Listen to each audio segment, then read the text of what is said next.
Turner Field today as the Braves and Padres get set for game 4 of our series. There are your starters. Andrew Cashner for the Padres on the left.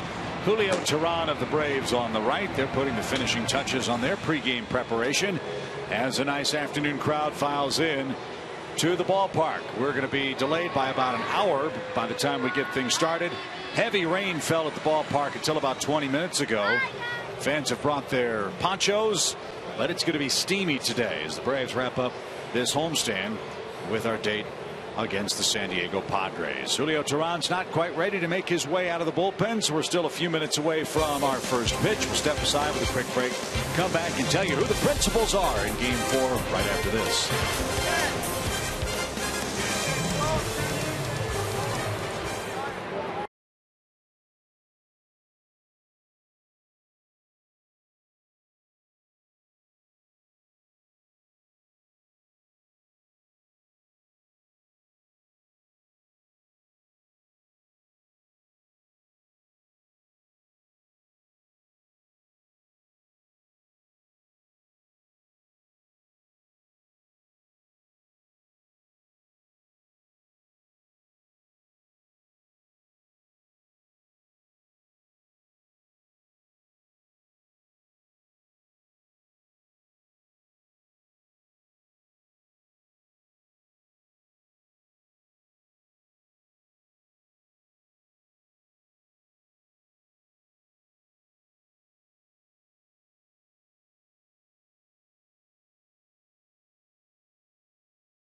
Julio Teheran to make his appearance out of the Braves bullpen. The umpires are gathered at home plate, probably talking about the Pythagorean theorem, dictating the Magna Carta, maybe even going over the rule book. Who knows?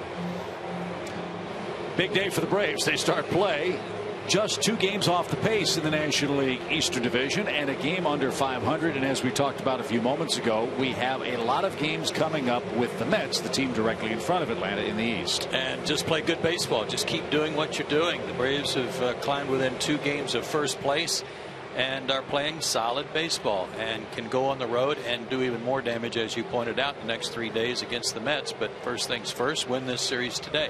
And hopefully Julio Teheran will be able to do that in good stead. We will take another break for you who are interested in TV lingo. This is called a floater break, and it's going to be a quick break. We'll come back for first pitch with Julio Teheran in just a second.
overhead after a morning filled with rain showers in the downtown Atlanta area. Not much rain outside the perimeter, but right over the ballpark we had a deluge. But the skies are clearing. We're set for baseball, and the Padres are happy to have that man back in their lineup. Will Myers has been activated from the disabled list. He is the leadoff man for Buddy Black on his Academy Sports and Outdoors starting lineup. Will Venables had a terrific series. He moves to the number 2 spot with Myers back in there. Venable hitless last night, and the Padres struggle to score. Matt Kemp doesn't hit well in Atlanta, but he is hitting third today with Alonso fourth. Derek Norris, the catcher, fifth. Corey Spangenberg's had an impressive series. Good-looking second base prospect for the Padres. Will Middlebrooks is the third baseman batting seventh. Alexi Amarista eighth. And Andrew Kashner squaring off with Braves right-hander Julio Teheran, who very slowly makes his way to the mound here in Atlanta. Julio's 4-2 on the year, 4.87 ERA. But his last 20 home starts, outstanding. 9-4 with an excellent 2.17 ERA. He's 3-0 this year in 5 starts at Turner Field. He'll try to continue that streak against the Padres, a team that he is only 1-2 against in 3 starts with a 5.79 ERA. His 4 keys to pitching success today. Well, one of the things that helped him Saturday was more 4-seam fastballs. So 4 versus 2 seemed to win out. It's also seemed to win out in this series as fastballs have given the Padres hitters some fits. And Julio's hard cider. I may have slurred my words when I gave him this note because I meant the slider. But whatever, I bet it's good stuff. Why are you slurring your words at 1 o'clock in the afternoon? Well, we did have a rain delay. Just checking. Here's a look at the Braves defense for Game 4. Johnson, Maben, and Markakis around the horn. Freeman, Peterson, Simmons, and Uribe around the horn on the infield. Bethancourt is behind the plate as he works with Julio Teheran. Braves are swinging the bats really well. This has been an entertaining series for the Braves, entertaining homestand. And it's always great to have Kelly Johnson back in the lineup. He was disabled with the oblique problem. You could hardly tell he was injured at all with the way he swung the bat last night. Yeah, and talking to Christina after the game, he was really downplaying all of it, you know, kind of an all shucks thing. But if you know Kelly, you know how happy he was to return almost immediately to form from what he was doing when he got hurt, because he was tearing it up when he got hurt. Yes, he was. Don't shake your head, Kelly. He's trying to get that fog out. Man, is it humid. Yeah, it's a thick day. So pitch counts will be at a premium for Atlanta. Let's see how Julio Teheran fares with Juan Uribe doing some manicuring work at the hot corner at third base. Looking forward to seeing Will Myers play. I've never seen him play in a big league game before in person. You know who else is? Bud Black. I'll bet. His manager. Myers, a former Rookie of the Year in the American League. San Diego added him, added Upton, added Matt Kemp this offseason. And Myers has been bothered by a sore wrist, and he takes a strike. 74 degrees. I don't believe that for a minute. It's much hotter than that. Swing and a miss by Myers. See the left wrist heavily taped for the San Diego center fielder. And Julio's gotten right after him with the first 2 pitches. It's a wrist that has given him trouble in the past, and he hurt it, aggravated it on a slide where he put his hand down to try to brace his fall. Swing and a miss. There's that slider Joe was talking about. Julio's hard slider. 1 down. It's refreshing. Started it a little off the plate and drew him into the swing. This is Will Venable. He's had 5 hits in the series, including a homer and a couple of RBIs. Venable has been a man that Atlanta hasn't solved until last night. He was a .323 lifetime hitter against the Braves. A rare 0-for against Atlanta in Game 3. He hit the ball in the air 3 times and grounded out to short once.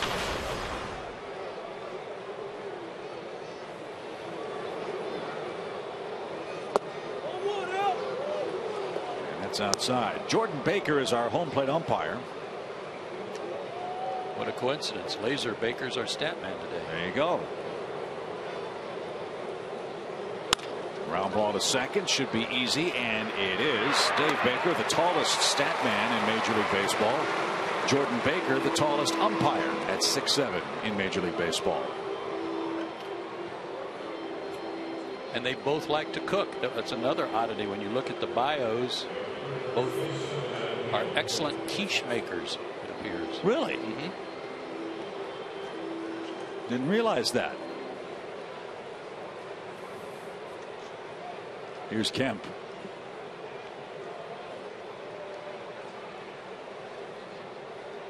Two outs, bases empty. What's Dave's quiche specialty? Lorraine, he said. Lorraine. 0-1 is outside. 1 ball, 1 strike. He's an Iowa guy. I thought it'd have some corn or something in it, right? It does. Yep, his does.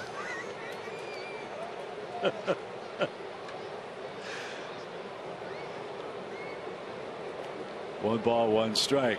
Mentioned in our presentation of the lineup, Kemp has historically had trouble hitting in this ballpark, and he's got some more trouble here. A check swing, and he's rung up for a strike. They got to get him going, and he's got to hit more like Matt Kemp, but not here. A 170 career average, 2 homers, the lowest average at any ballpark in his career. 28 games worth.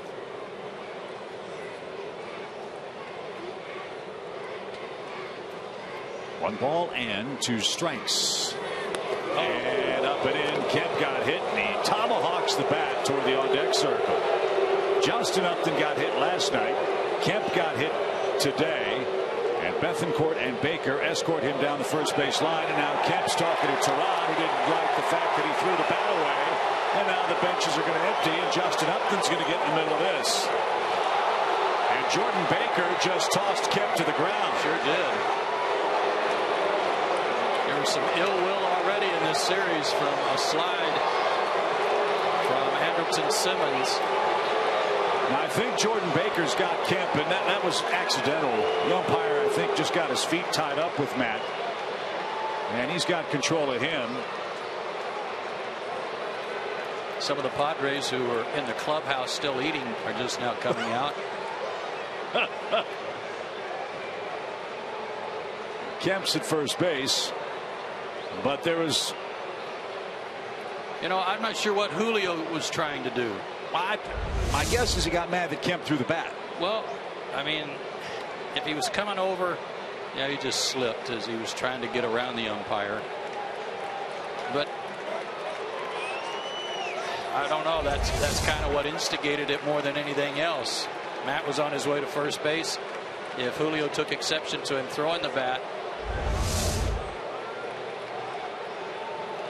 well, that hurt right on the back of the old shoulder too. You guys get hit all the time. Would Kemp be upset at the fact that he was hit up? No, just that he got hit, but it was on the count. Julio was ahead in the count. He's not going to try to hit him. And I don't know if Julio was trying to come over and say, why would I hit you when I'm ahead in the count? I don't know. I don't know why Julio would go over there. And well, we had a similar situation with Julio and Bryce Harper, you'll recall.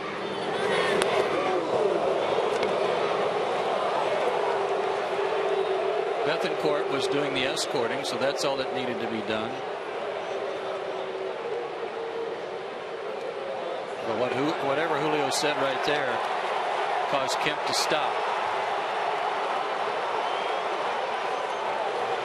And Yonder Alonso was right there to make sure Julio didn't go after Kemp. 4-game series, not unusual for something like this to kind of bubble up. So Kemp's aboard with 2 outs after being hit by a pitch. Teran to face Alonso. Emotions are high too. The Padres took exception to an Andrelton Simmons slide at the plate earlier in the series with Derek Norris,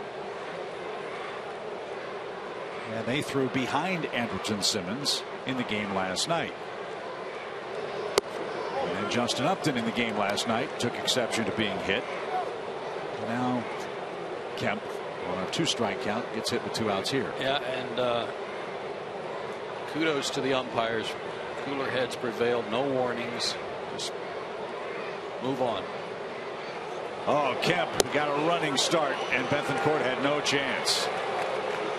If Julio steps off, they get Kemp easily. Instead, he steals second easily, and he's at second base in a 3-0 count to Alonso. His 7th.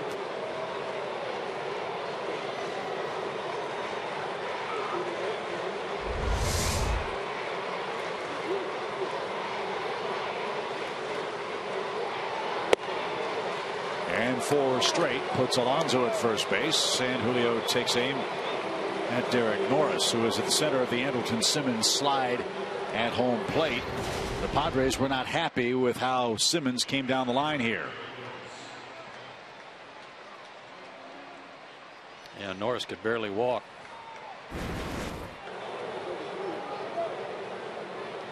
Julio did not walk a man in his last outing when he pitched into the 8th against Pittsburgh. It was only the 2nd start this year that he had gone without a walk. But here's one in the 1st inning. That's outside. 1 ball, no strikes. And Bethancourt is out for a chat. Yeah, it may require a trip out here to get him to refocus. Uribe coming in too.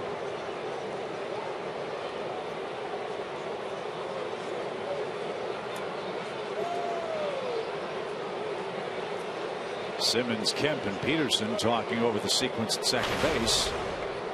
Now they retreat to their defensive positions with Alonso at first base. 1 ball, no strikes for Derek Norris.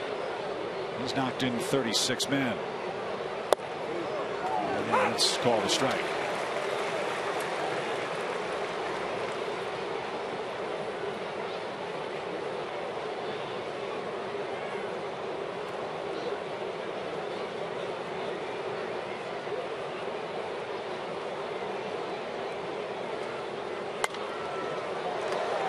Good pitch at 92, and the Padre catcher fouled it back. 1 and 2 strikes. Yeah, and my point about 4 versus 2 on one of the keys for Julio is that, especially late in the game, it seems the Braves relievers have had good success at just going after him with fastballs.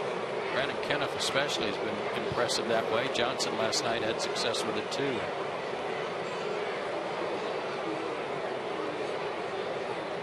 One ball, 2 strikes. That missed. It's 2 and 2. And it's an official 74-degree day, but it feels much warmer than that. Probably a good 10-15 degrees hotter down on the field.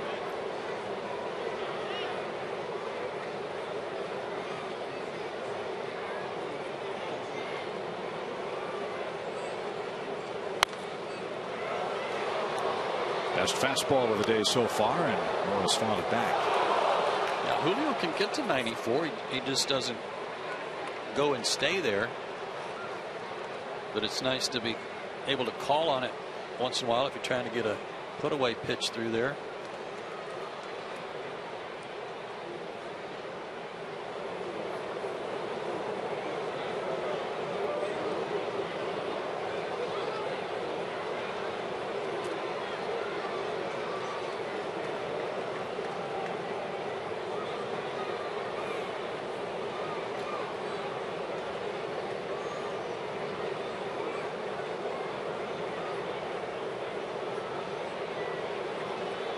Now the 2-2 pitch. Popped up. And that's headed for the stands and out of play. Another one at 94.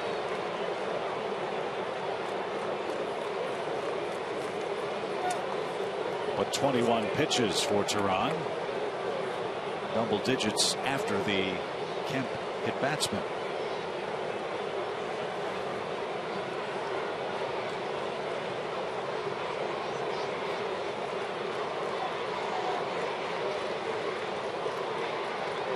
Another 2-2. Popped up left side. No play for Uribe.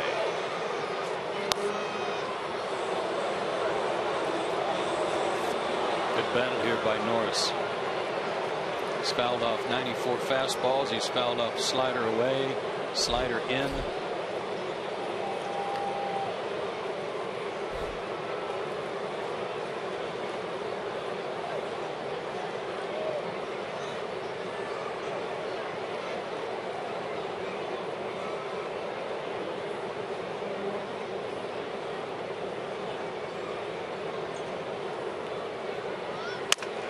Little broken bat pop over second. That's going to drop for a hit. Kemp's going to score.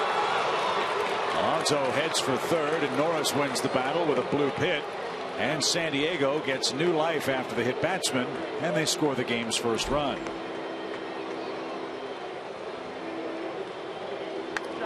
Great at bat by Norris.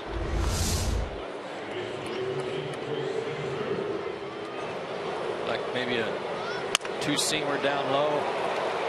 And just enough to get it out over Jace Peterson's head. But Julio definitely needs to hit the reset button after all that action there with Kemp.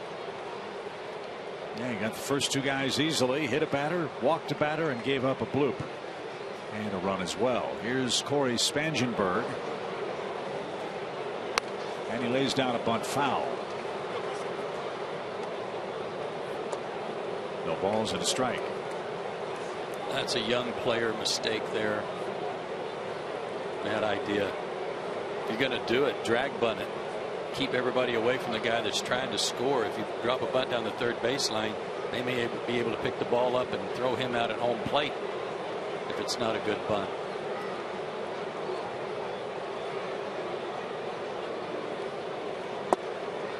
That's the only blemish on what's been an outstanding series for this San Diego first round draft pick. Yeah, he's had a great series. All the more reason to swing the bat. A 6 for 12 run against the Braves with 3 RBIs. 3 doubles. He's behind 0-2.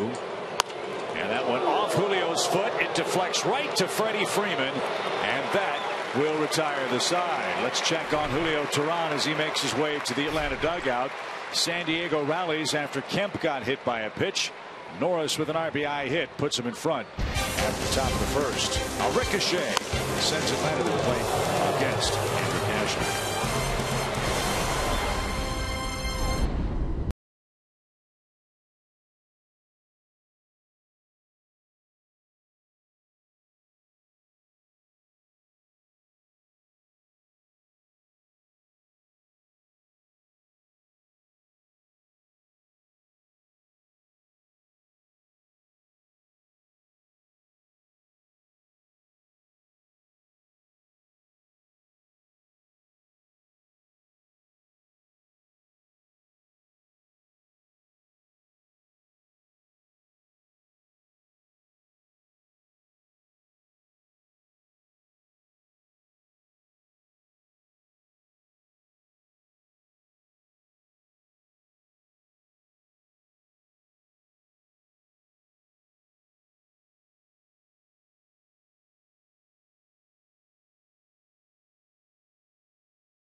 The Braves at home trying to take 3 out of 4 against the Padres. And as Andrew Cashner made his way to the mound, look who greeted him. Just maybe a friendly reminder. No warnings have been issued, but maybe a reminder from the umpire that he's smart. Jace Peterson leads off for the Braves. He's 5 for 13 in the series. And the Braves are facing a young man with one of the best fastballs in the National League, Andrew Cashner. Yeah, he's big and strong. 6'5", 225 out of Conroe, Texas.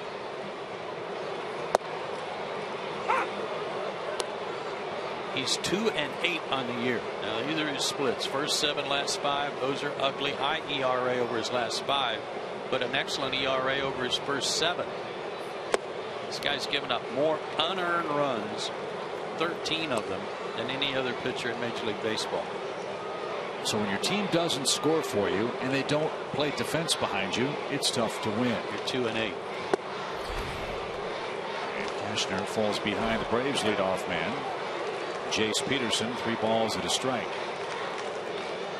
Cashner got to the big leagues with San Diego. Well, I take that back, with the Cubs.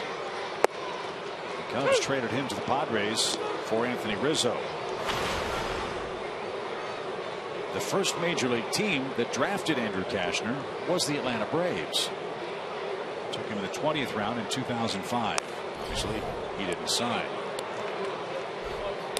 This is the starting lineup. He'll face in Game 4, as always presented by Academy Sports. Pretty much the usual lineup with Bethencourt in there to catch Julio Teheran. They've been matched up recently.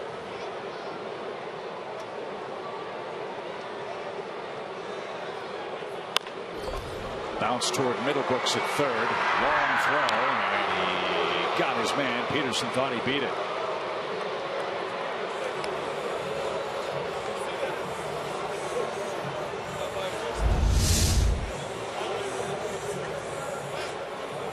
Just got him. And Middlebrooks at third base. We've seen him in this series. Pretty much plays a defensive third base. Really backs up on a lot of balls. You rarely see him charge. Wonder if he might be better suited for shortstop for San Diego.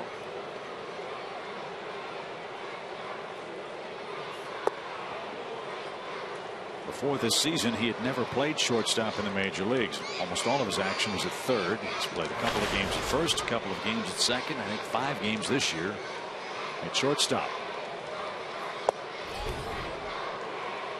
2 balls, no strikes for Cameron Maybin, who continues his sizzling work at the plate. He's got his average over 300. It's 303 to be exact. A great May and red hot June too.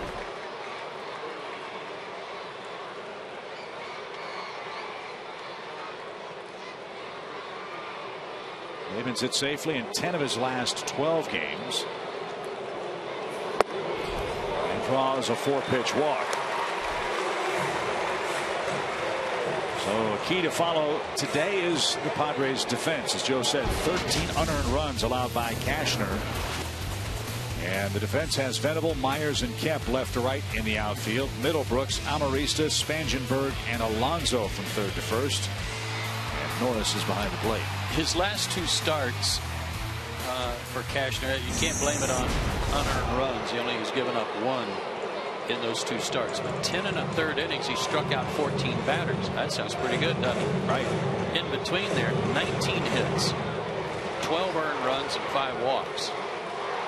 So that blazing fastball, yeah, it'll fan a lot of guys. 94 to 97 with a slider and a change. But he's given up a lot of hits. Freddie Freeman greets him with a man aboard.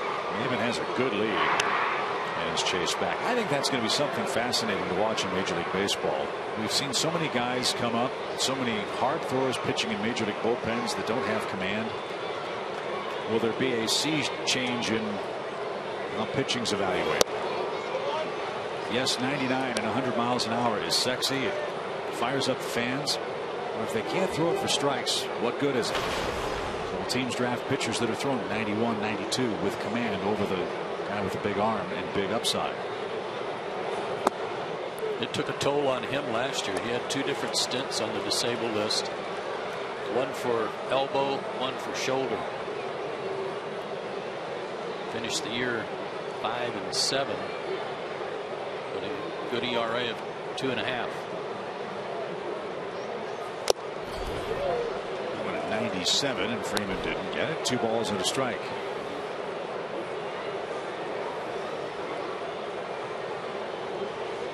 Freddie has a 3 for 12 series.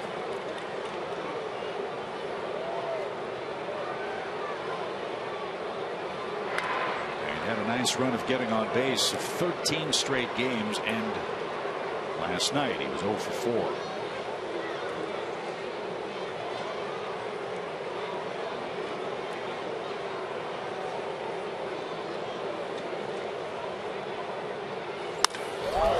Hammered toward left. Venable back. It's over his head and off the wall. Maven around third will be waved home, and he will score without a throw. Freeman doubles to left, and we're tied.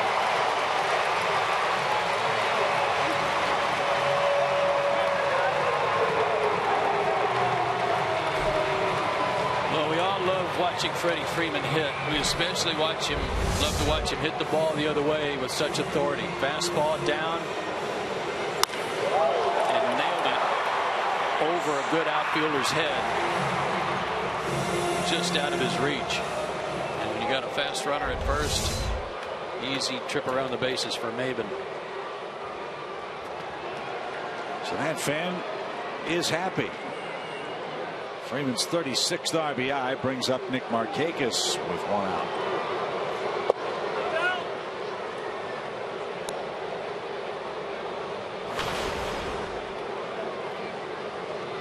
Nick's had an excellent series.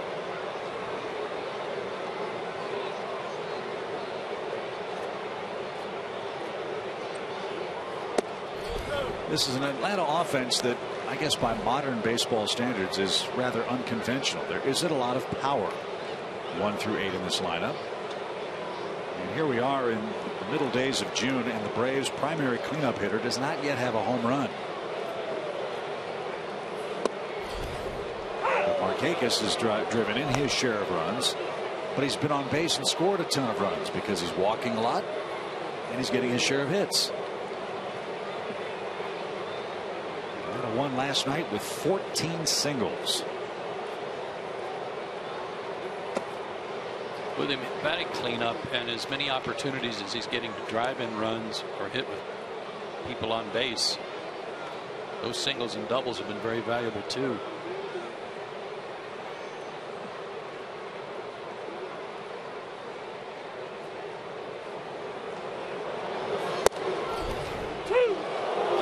Fills it up. Teased him before the game. Watch Nick tap his foot, pat the bat. He said, "You know, why do you pat the barrel of the bat in your hand?" I said, "We all have our little idiosyncrasies when we got to the plate, get to the plate." Hold on, we're not going to start now. It's not up. Jordan Baker didn't get a lot of rest last night. But Nick said, I said, "You pat your bat in your hand right there." No, never mind. I'll tell you sometime. I'll show you sometime.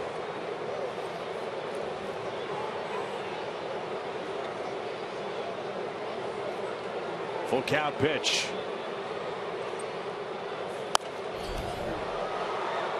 Now, when I asked Nick about it, he goes, "Well, you know, I tap my foot with the bat too, don't you?"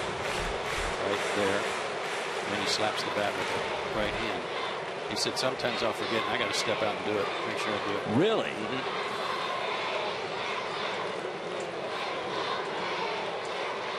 Did he give you a reason why? First, the payoff pitch. No, it's just weird hitter thing that we all have. You know, everybody has their own little thing they got to do. You guys are weird, don't you? Bud Black has seen this movie before. Aaron Balsley's had to make a lot of trips to the mound in this 4-game series. Cashner staked to an early lead. Has given up 2 walks and a double here in the first inning, and the Braves continue to threaten with Juan Uribe coming up. This might be a testy day. We've already seen some of that. Braves and Padres, Tehran and Kemp. Testy for the San Diego Padres, a club that just hasn't hit stride yet.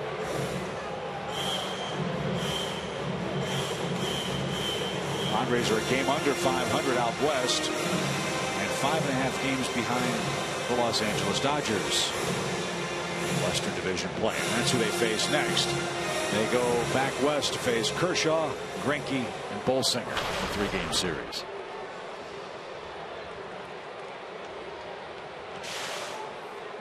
Never an easy task. Here's Uribe.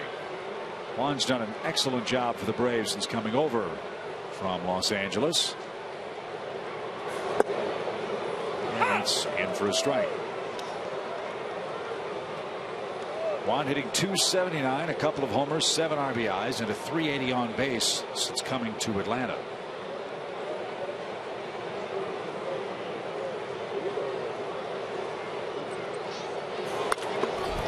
Fly ball towards center. It's shallowly hit. Myers is under it and has it. And no advance by Freeman. There's out number 2.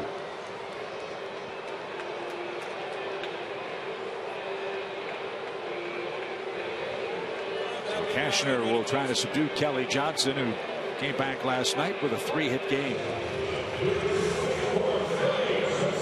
His second 3-hit affair of the year, the 53rd time he's done it in his career. Kelly reinstated from the disabled list with a strained right oblique he suffered on May 13th against the Reds.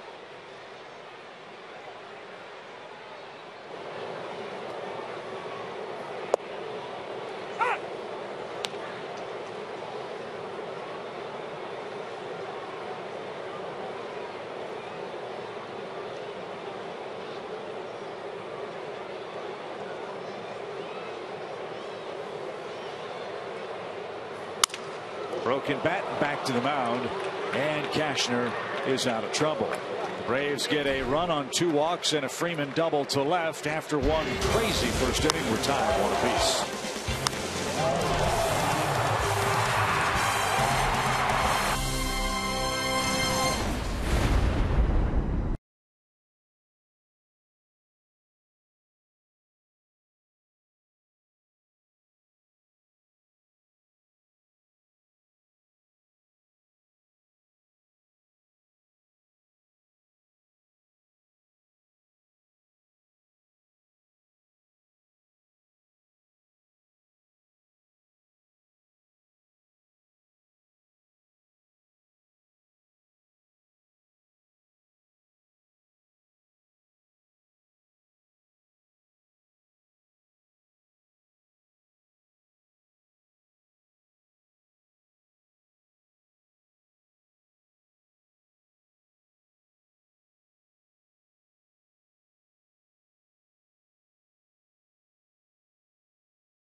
Sweden at 7 Eastern on your local Fox affiliate.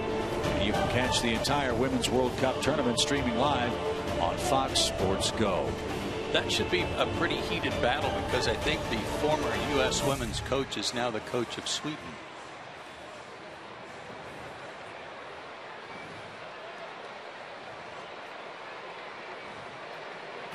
Pretty fancy footwork there. I was going to say, Hamilton and Juan Uribe are ready for the tournament. And those of us here in the Southeast at Fox Sports South are awfully proud. As Will Middlebrooks takes outside, our colleague Jen Hildreth is anchoring and doing play-by-play work for several of those games up in Vancouver and already doing a fantastic job. So congratulations to Jen. She'll be in Vancouver for a few more weeks. And then we'll welcome her back to our Braves coverage. So great job, Jen. Middlebrooks, the Padre third baseman, starts the second against Julio Teheran. Get it.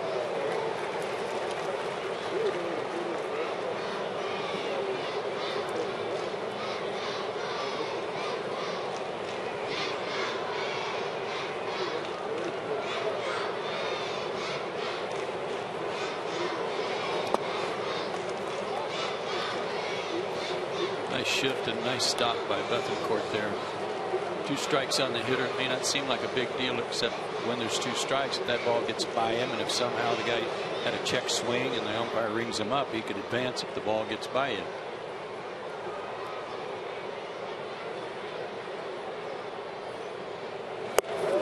Middlebrooks didn't get a high fastball. Tried to get out of the way, couldn't check his swing, and Teheran, not afraid to pitch up, gets another glare from a Padre hitter. Middlebrooks is down on strikes. You know, that's a good point, Chip, because you might remember there was a similar swing to this from Matt Kemp before he was hit. He went after a pitch that was up and in and couldn't stop.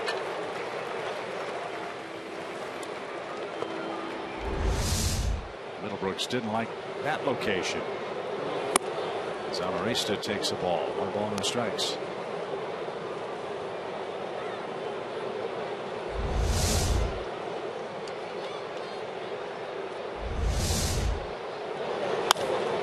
Down the left field line, Amarista. That didn't even count.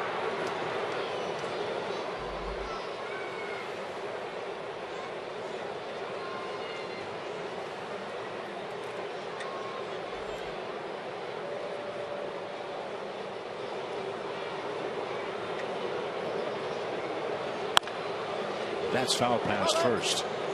Oh no, got a boot down there. Oh, that wasn't Drew Plant, was it? That was the first bad hop of the homestand. That ricochet off the wall was tough to handle. Ow. Too close to the wall. Can't do that. It's a tough wall to play. It is tough. 1 ball, 2 strikes for Amarista, and he's down on a slider. Teheran has back-to-back strikeouts. Yeah, the Braves executive vice president of business operations, Mike Plant's son, Drew, was the guy that earned the Gold Glove last night on that play. Was he? And right. I don't know if that's Drew down there today. I don't think that is. Yeah, that was a good play last night. Laser Baker said that was the first error by a ball boy in 277 chances. Really? Yeah, dating back to September of last year. That's a tough job, man. If you can't show off your glove work, you can't wear the Braves ball boy uniform. Well, what's heartbreaking about it is the major league record is 278. Oh, so we got to start over? Yeah. They've got a whole week to think about it too, because we're going to be. They just start a new one in New York and Boston. Start a new streak. Andrew Kashner. Bouncing ball into the dugout. Our camera crew, I think, has the record for best fielding percentage. They've already set that. Because somebody was diving out of the way. If you get out of the way, you don't get charged with an error or a chance.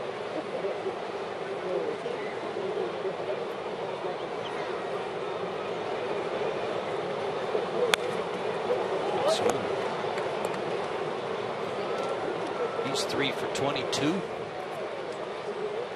As we said, a great big guy.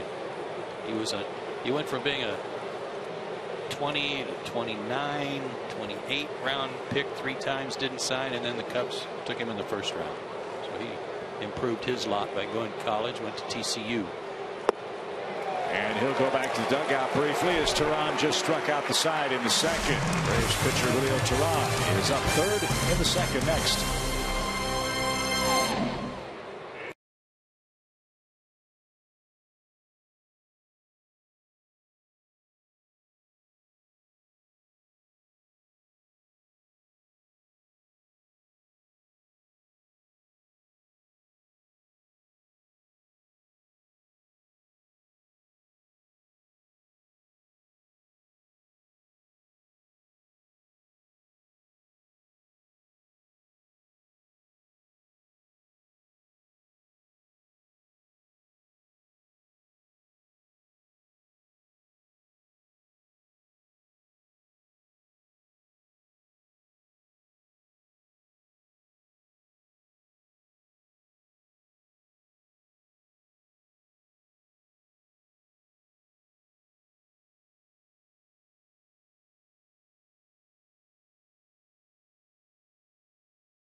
hot, muggy Turner Field in Atlanta. Speaking of hot, we are rolling in trivia.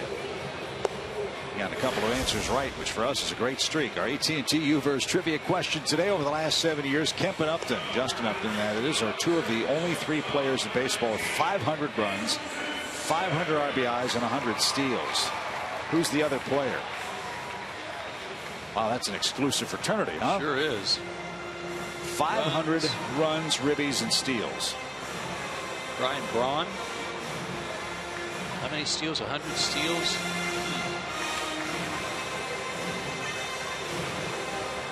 Matt Holliday. He's kind of a go-to. McCutchen. McCutchen.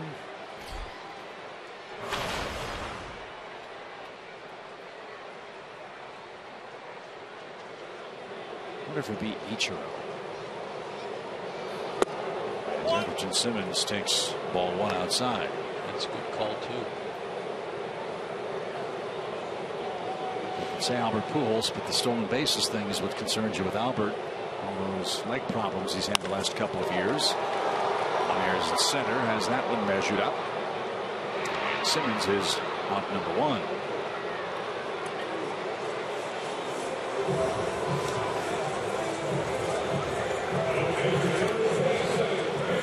Jose Bautista gets a lot of homers, so consequently scores a lot of runs. Shirley drives in a lot, and he runs, or at least used to, for the third place Toronto Blue Jays, who've won 8 consecutive games. Here's Bethancourt. He's had a nice homestand. First big league homer was a walk-off against the Pittsburgh Pirates on Saturday.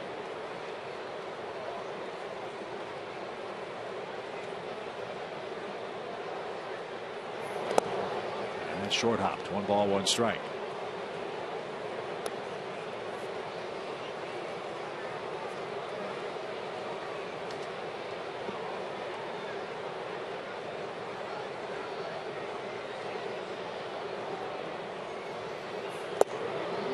Good breaking ball. And the guy's got a great arm. He's a good pitcher. And he hasn't had anything really go his way since he's become a Padre. Run support, defense. That's into center field by Christian Bethancourt. That was weird. I thought he hit that ball right on the sweet spot and it just died. He must have hit it more off the end of the bat than I thought.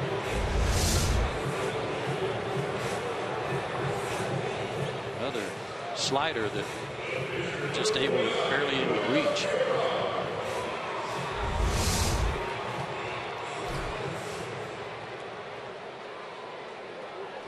Let's see if Cashner buzzes the tower of Julio Teheran. Nope, all on, up and away.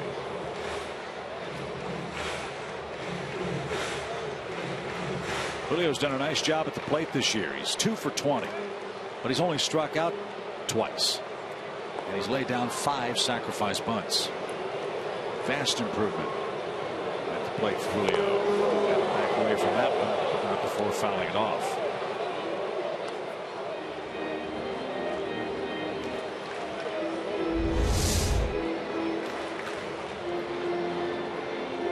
Couldn't get the bat out of the way in time.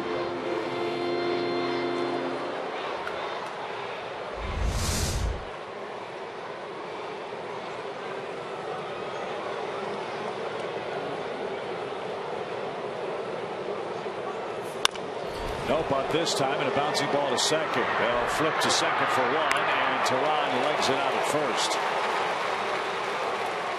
Yonder Alonso was coming in and charging for the bunt. He had to sprint back to the bag at first to cover there on the relay back.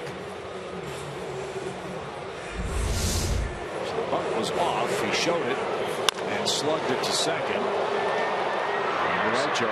Good coordination by the Padres. Yeah, you turn there by Alonso. Good hustle by Julio. James Peterson's the batter, and he sprays one over third, and that's going to drop in for a hit. We have seen more blue pits in this series than any other time this year, I think. I agree. But Anderson happy to have his 6th hit of the series. Inside out, Ric Flair. Keeps the inning going. More singles.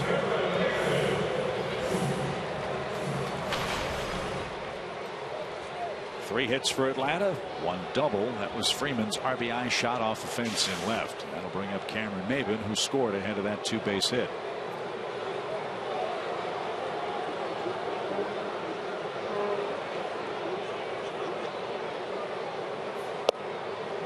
And a strike.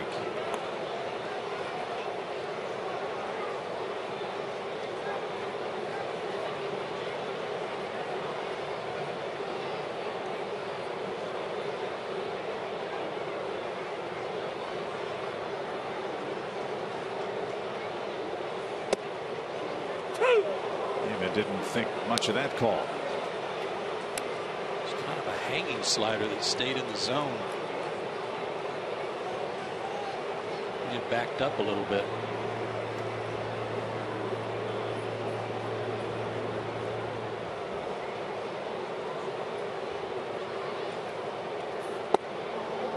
It's a little low. You mentioned Cashner's from Conroe, Texas. That's the Houston Woodlands area.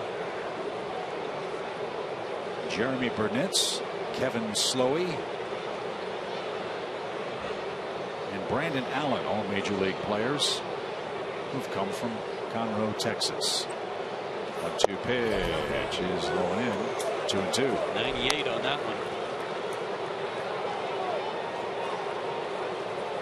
And he's one of those few that's able to do that and not make it look like he's trying to throw 98. Great crowd today. A lot of campers here.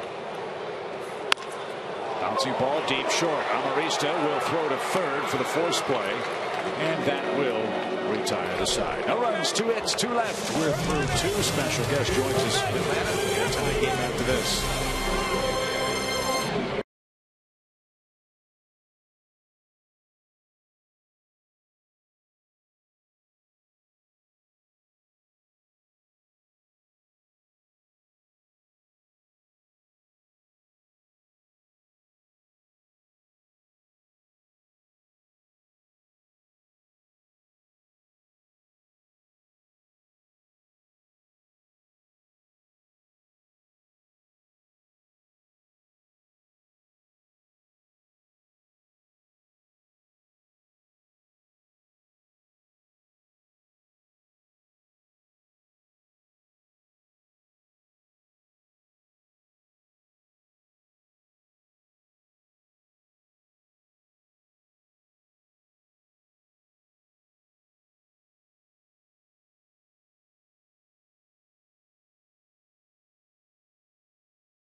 Tied 1 apiece. We welcome our old friend Michael Milken back with us here at the ballpark. It's Father's Day right around the corner, and that means the prostate cancer home run challenge is right around the corner. And who better to talk about that than the man that spearheaded that great effort in Major League Baseball? And he's come to the ballpark prepared today. Yeah, he's got his sweatbands on and everything. I have our home run challenge, our 20th year. Keep that in the game. And the first game was right here in Atlanta 20 years ago. Really? Didn't know that. And we have our Hall of Fame, keep that in the game manager, Bobby Cox, who was he didn't get kicked out of that game. It was a great game.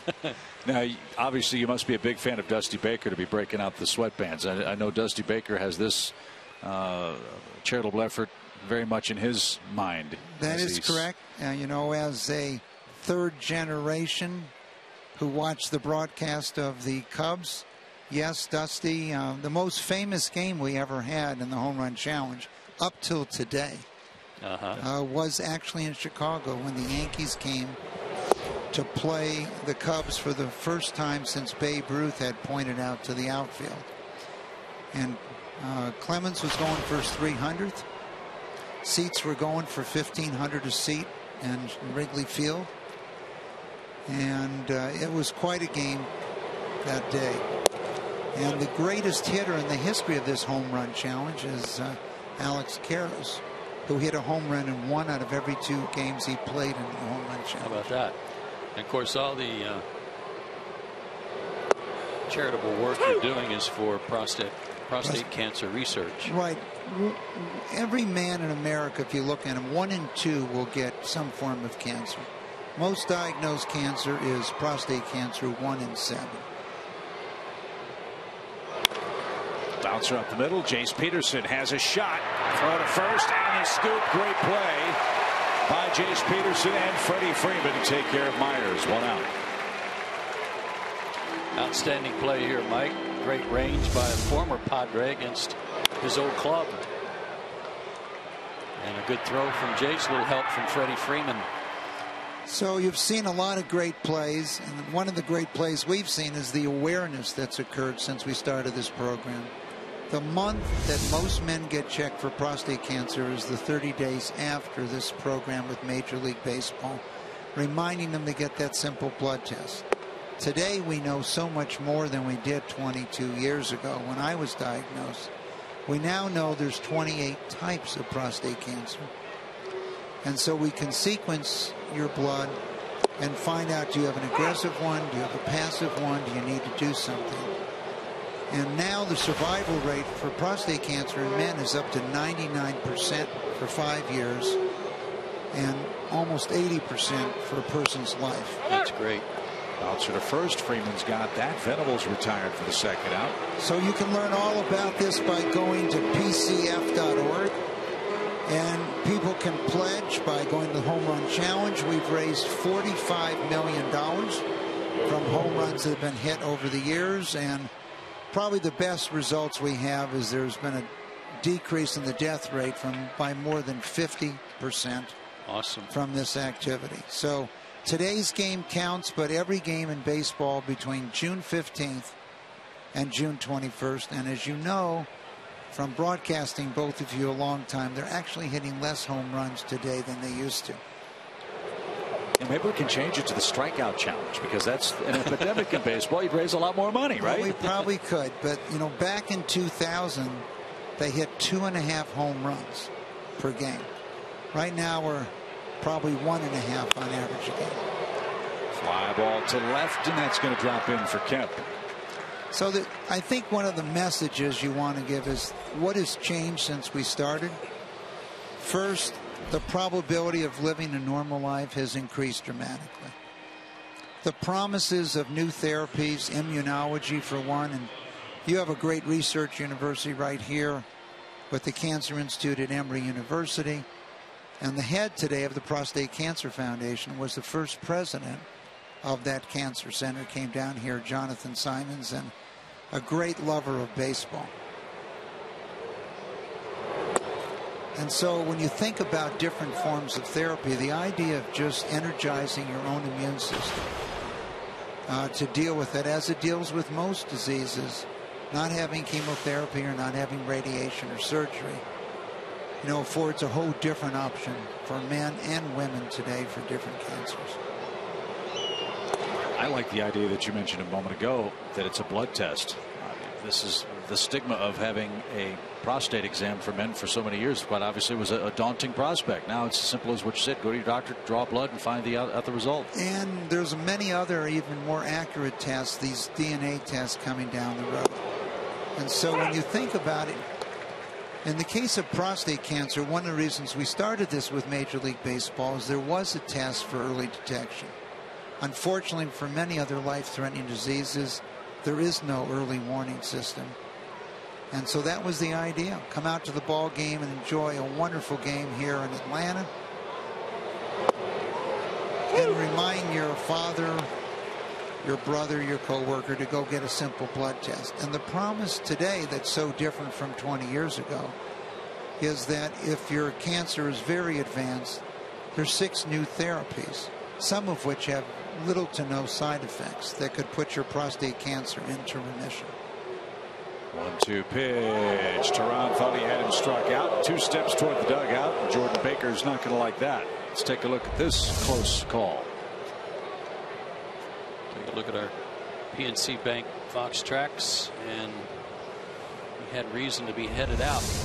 When you look at those banners for 15 years out there, I don't know if any team in the history of sports has ever won their division, been a wild card in the playoffs for 15 consecutive years. And that's strike 3. And Baker's now made the pitcher and the hitter mad in the span of 2 pitches. Michael, thank you so much for joining us. Keep Dad in the game as your theme.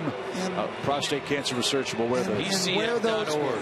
Thank you. You bet. We'll wear them proudly. Michael, thank you. Thank you. Congratulations. Michael Milken, our guest. Our game stays tied 1 apiece.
Your score after 2.5 innings. Julio Teheran has struck out 5.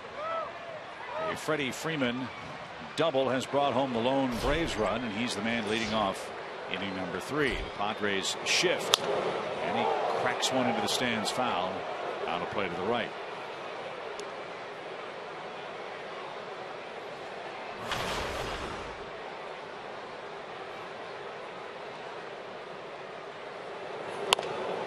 Bouncing ball right side. Alonso's got it. Cashner to the bag. 1 out.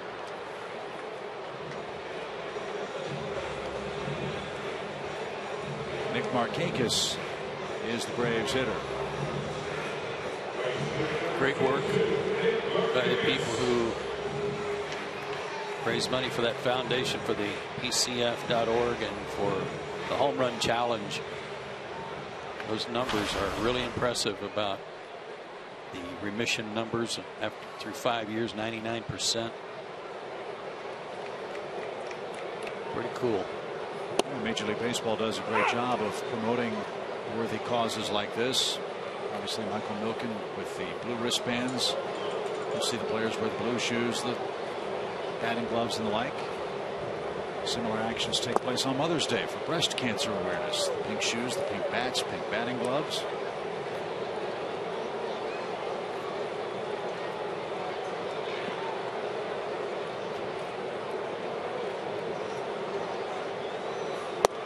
According to the literature we were given by Michael Milken,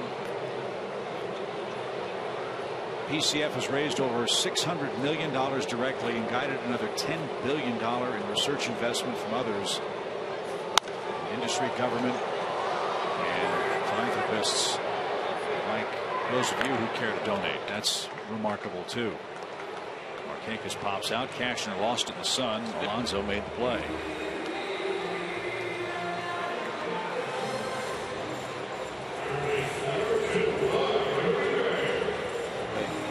Here's Uribe. He flied to center. So Juan's 0 for 1. Or 0 for 1. Outside. No ball, no strikes.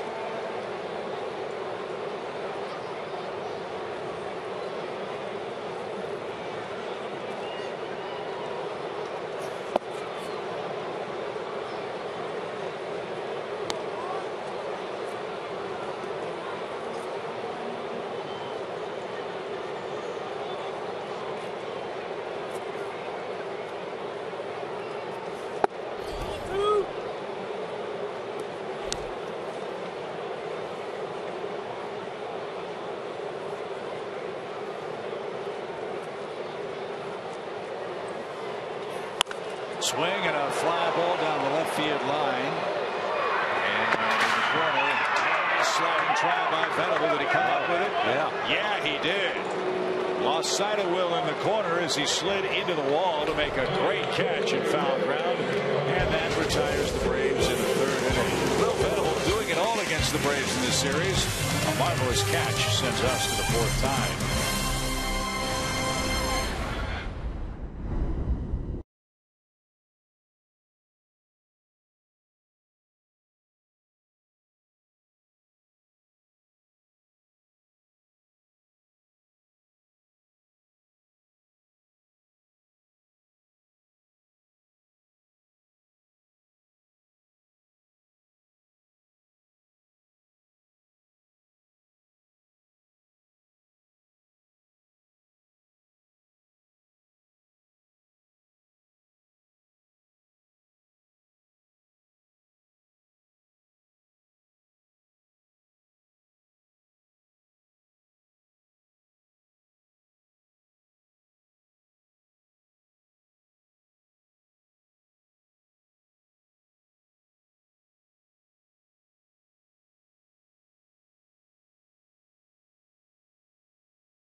Between the Padres and the Braves, 5 strikeouts for Julio Teheran so far today.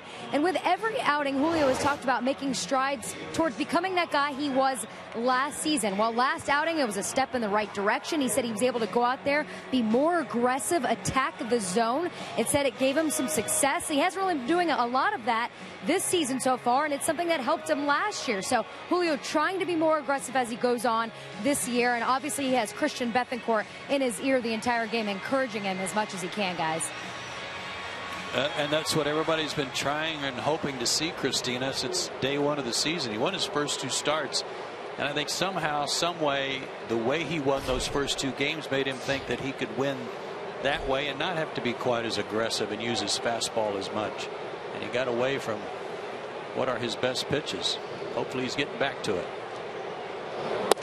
He's had a good fastball today. He's hit 93, 94 a couple of times. He struck out 5 Padres.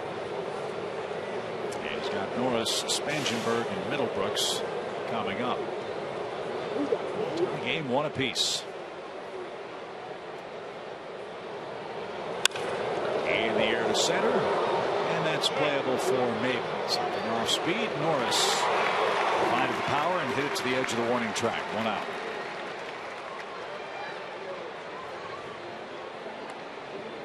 Light slate around the National League today and tonight. All the National League action under the lights. Colorado's in Miami.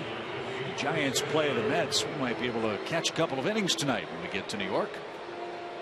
Cincinnati hosts, or is hosted by the Cubs, I should say, and Washington visits Milwaukee later tonight. Let's see if the Braves can put the first W on the scoreboard. Strike Spangenberg, who tapped out his first time up.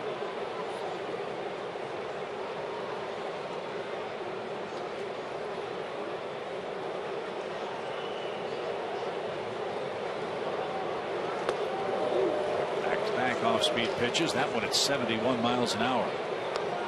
And that's, those two breaking balls complement each other. When he's throwing that hard slider, it makes the curveball more effective, like a changeup. 10 miles an hour of separation on those two pitches. Let's see what he does 0-2.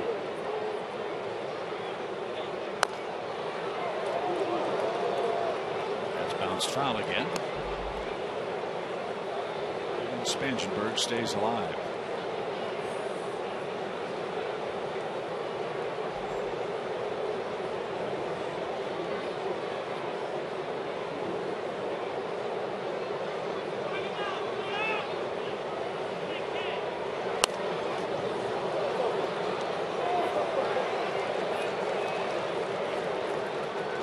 Braves and Mets match up tomorrow night.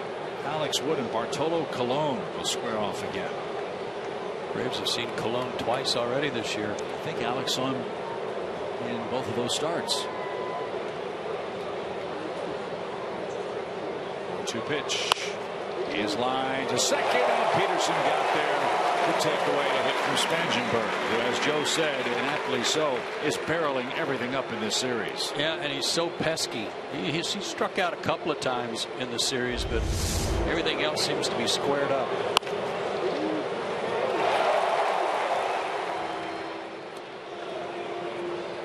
Like him a lot. Yep. Middlebrooks has struck out today. He's hit this in the series. Kind of a high fastball last time up.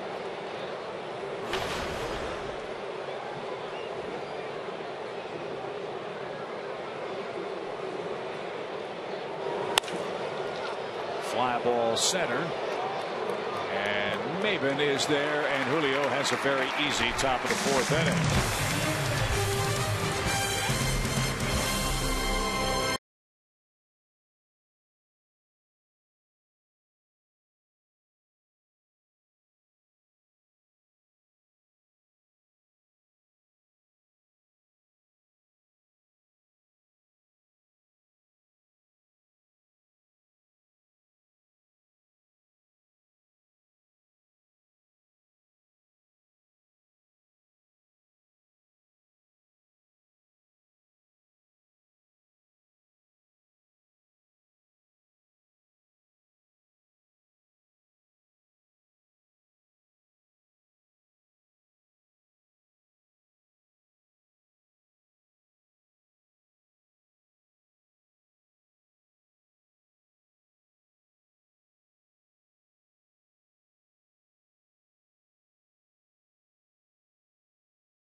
Star Wars fans, come on out to Turner Field Friday, July 3rd, and dress up as your favorite Star Wars character, and you can march in a pregame parade around the field.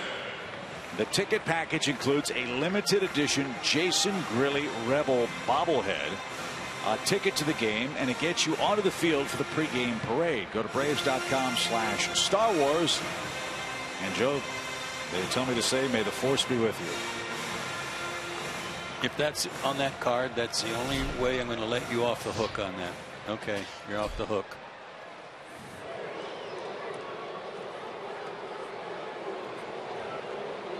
A Jason Grilly Star Wars bobblehead. Looked pretty neat. Yeah, it did look pretty good.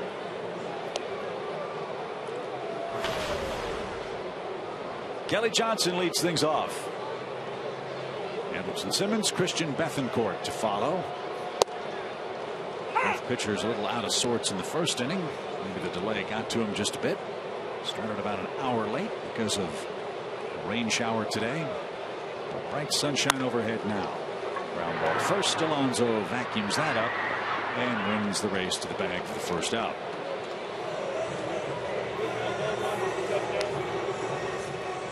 Andrelton flying out to center. He's 0 for 1 today.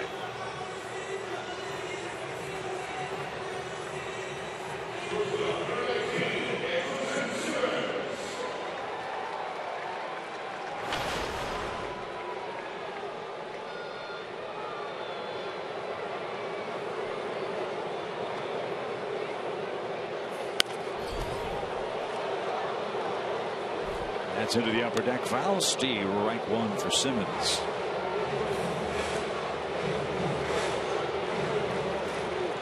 It'll be a while until we see the Padres again. In fact, it won't be until August. The Braves will be in San Diego August 17th, 18th, and 19th. That's the first part of a two-city road trip in the far west. 3 in San Diego, then 4 with the Cubs. Wrigley Field in Chicago, weekend series against the Cubs. And Wrigley will be a rocket. 1-1 pitch. Broken bat ground ball to Amarista. He's got it. 2 out. I showed you that shot there of Bud Black in the dugout, the manager of the Padres. 9 years, or this is his 9th year, I believe, as the manager of this team. And I don't know too many managers in this day and age that has remained the manager of a club through 3 owners and about 25 general managers. Right. I'm exaggerating, but several GMs, and he's still the guy in the dugout. Speaks highly of him. Another shot to short. Tricky hop. Amarista handled that one, and Cashner's on a roll. He set down 7 consecutive men. He's due second in the 5th. We're still tied up.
Fox Sports celebrates 50 years of the Atlanta Braves.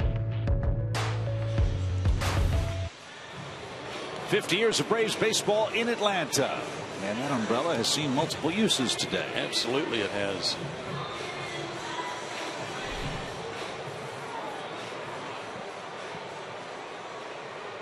So far, both pitchers have had it made in the shade. They're looking good. Teheran and Cashner have allowed 5 combined hits over 4 total innings of work. Julio back out there for Alexi Amarista, the 8th place hitter, then the pitcher. Cashner, strike.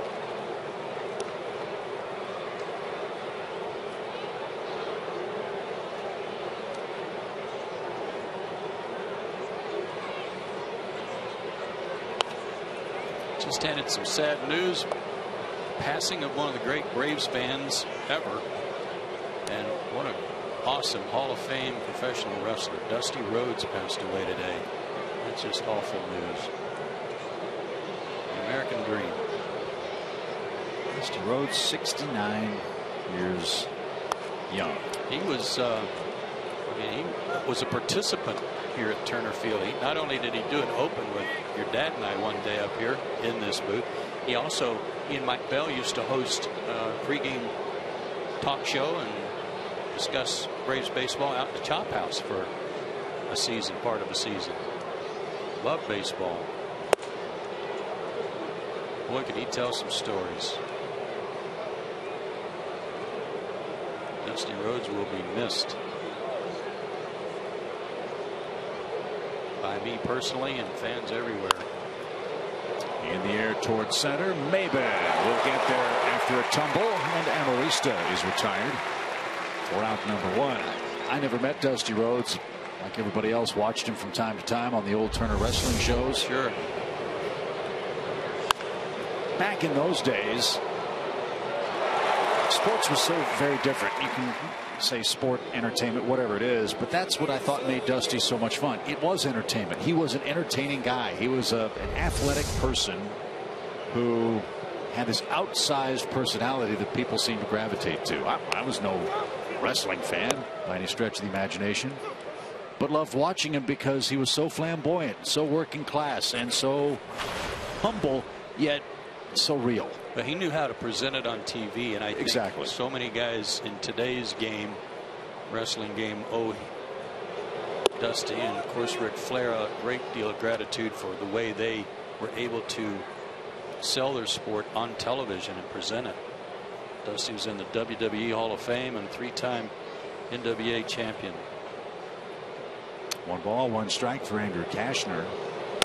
My ineloquent way of saying that was, I wish in professional sports the participants seemed to have as much fun as guys like Dusty Rhodes did. Sure, you bet. Does that make sense? Yes. I get it. It's a business. It's hard work. It's serious business and the like.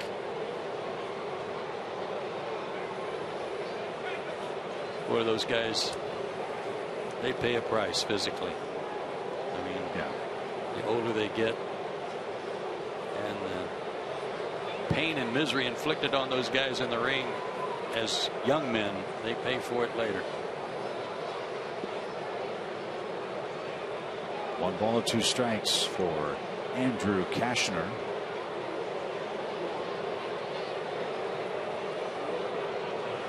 And that's up and away. 2-2. Well, I'll bet our colleague Tony Schiavone is very sad to hear that news. Tony worked very closely with Dusty Rhodes and others on those Sunday Nitro broadcasts with TNT. Tony, of course, the radio voice of the Gwinnett Braves. So I'm sure Tony's thinking about Dusty Rhodes, and Tony, we're thinking about you as well. And our condolences obviously go out to Dusty's entire family. And the whole family, you bet.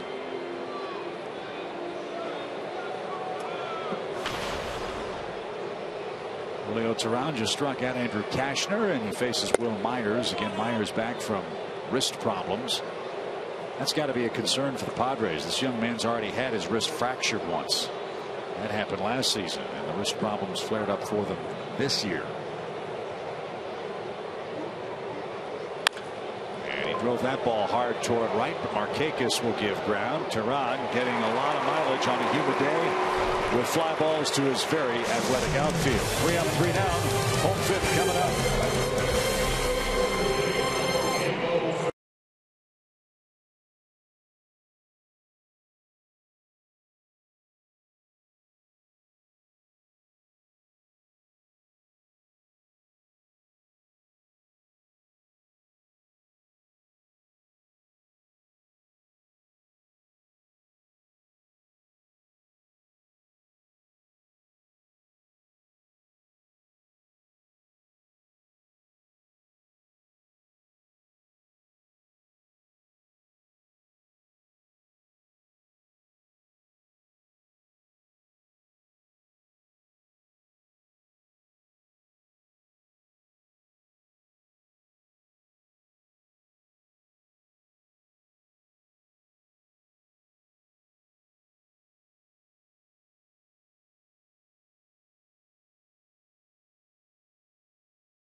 Braves and the Phillies Friday, July 3rd through Sunday the 5th. What a better way to celebrate Independence Day than by experiencing America's pastime and the best fireworks show in the Southeast. That's an annual tradition here in Atlanta.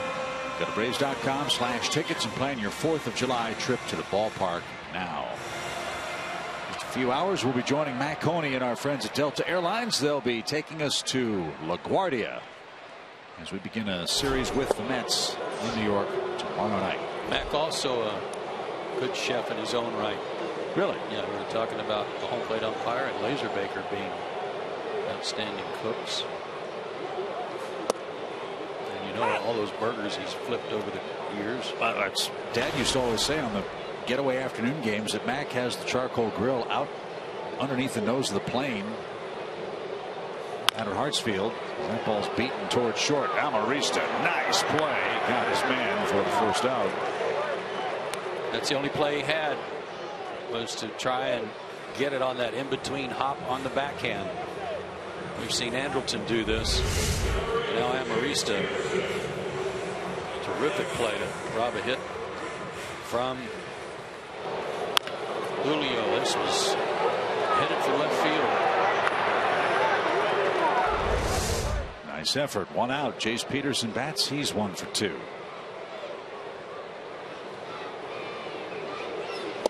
Yeah, Mac, you can see him now, right? Big barbecue grill under the shade of the airport walkway. He's got the chef's hat on, flip-flops. I just got a note that said he doesn't have a grill today. He's got a walk. Oh, really? Yeah.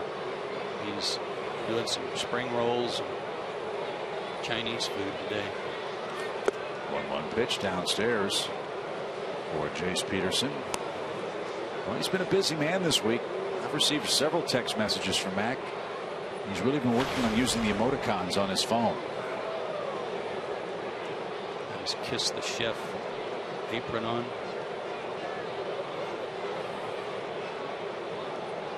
Two balls and a strike. Probably has his monogrammed Delta Airlines chef's mittens on. Those maroon ones. The blue trim. Yeah. Blue Delta trim. Right. Yep. Goes with the red coat. Yep. We had a lot of action here in the first inning. If you missed it, we had benches clearing. Yep. Pitchers throwing up and in. Runs scoring.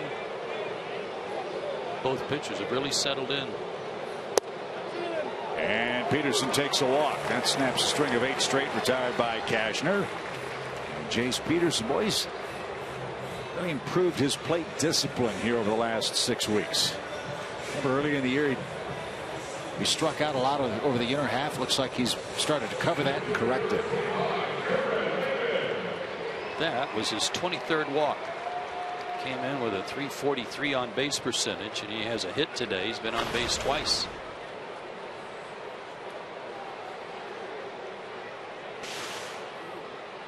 Three walks for Cashner. The first was issued to Maben, and he scored the first Braves run. Bouncing ball too short. A couple of long throws, and the Padres make them. And it's a double play to retire the side. We are zipping along. Off to the 6th we go. Tie game, 1 apiece.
First inning.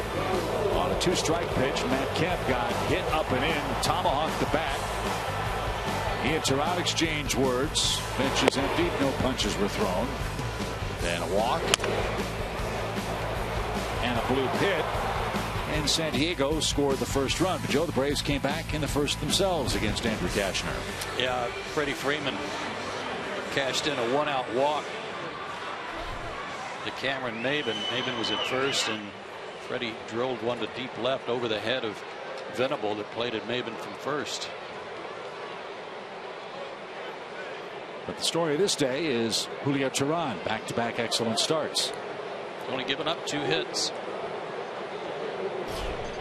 He left his last start with a 2-run lead. The Braves bullpen couldn't hold it against the Pirates.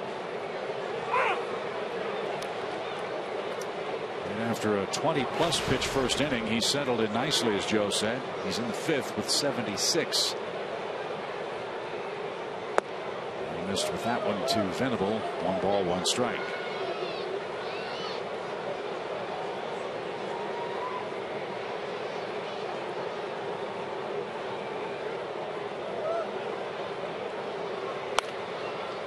Seems to me when you play San Diego, you think all about the big sluggers in their lineup, and maybe you overlook this guy. That's a mistake, at least when he plays the Braves.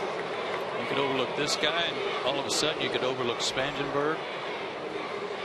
Got a couple of snipers that'll get you. Will Venable, a 1-2 pitch. Didn't get it. Teheran's had excellent breaking stuff. That's his 7th strikeout on the day. 1 out. It's rare that a Braves pitcher can make Venable look this bad. Just a straight changeup and a beauty. I say breaking ball because from my angle that pitch does seem to have movement. It's just, well, when he works explosive. He works from the third base side of the rubber, so when it comes down and into a lefty, it looks kind of like a breaking ball, even though it's a straight change there. So 7 strikeouts for Teheran, 1 shy of his season high of 8. That came against Milwaukee. And he did that in 7 innings on May 21st. His career high is 11. That was his last win, May 21st, despite pitching into the 8th, his last outing. And pitching so well, he left with a 2-run lead, but a couple of men on base, and the bullpen gave up a hit that plated those 2 runs, and he wound up with a no decision.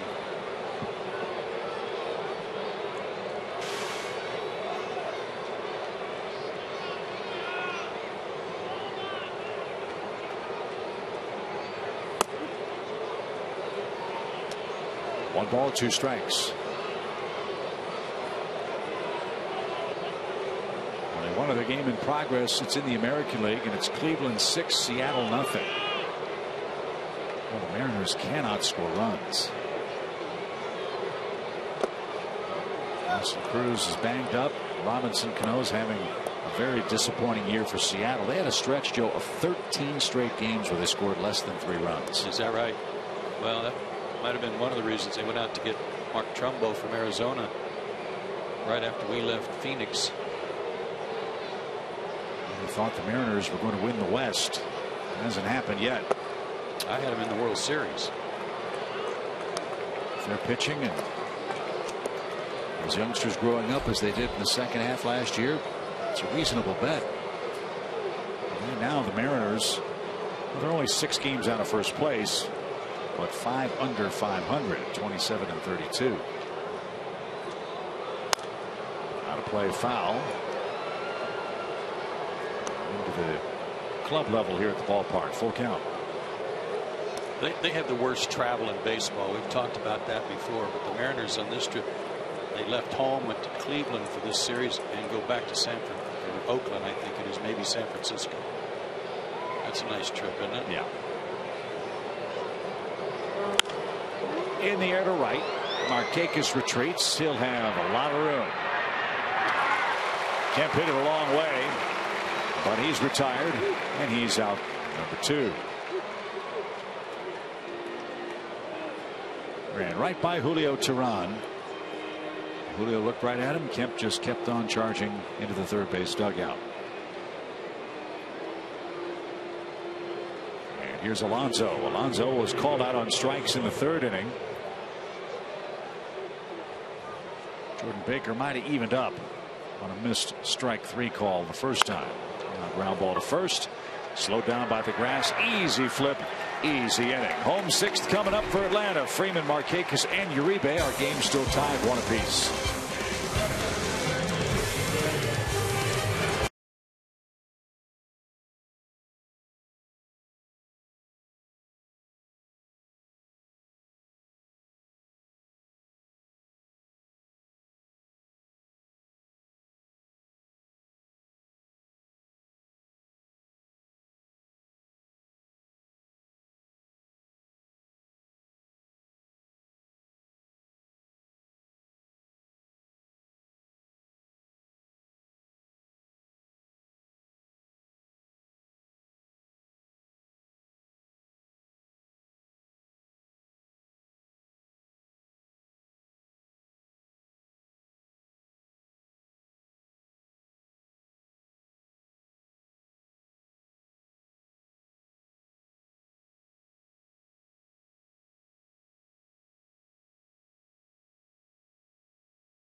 Bottom 6, fans chopping away here in Atlanta. Heart of the order is due up. Let's check out our AT&T Universe trivia question. Again, it was surrounding Matt Kemp. Over the last 7 years, Kemp and his teammate Justin Upton are 2 of just 3 with 500 runs, 500 RBIs, and 100 stolen bases. Who's the other? First of all, that is quite an elite category there. Yep. I'm going to stick with my first thought, which was Ryan Braun. I'm going to stick with the first pitch to Freddie Freeman here, who unloads down the right field line. If he kept it fair, it's gone. But he pulled it foul and into big boy territory. That's a long strike. 0-1. So you're sticking with Braun? Yep. I'm going to go off the board. I'm going to say Ichiro. I'm going to go 1A with McCutchen too. I like McCutchen. But hello. Ryan Braun. If I'm not mistaken, we took 3 out of 4 in trivia this series. I'm told I'm mistaken. Well, we're 2 for our last 2. Yep.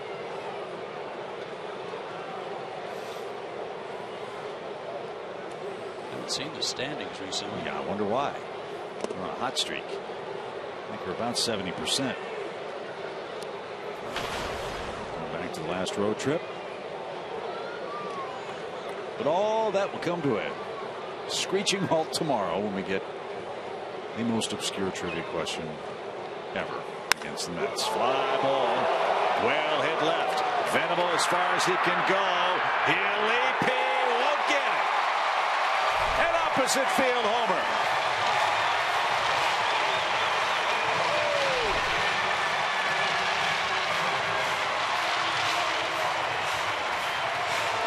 Two extra base hits, both the other way for Freddie Freeman, and both Atlanta RBIs. One that got over Venable's head, and that one got over Venable's head and the fence. There is a light breeze blowing that direction. Might have helped it a little bit. Belt tie fastball, swung on and belted. Just out of his reach. 2-1 Atlanta. 12th homer allowed by Cashner. 11th homer hit by Freeman. And Johnny Gomes knew it.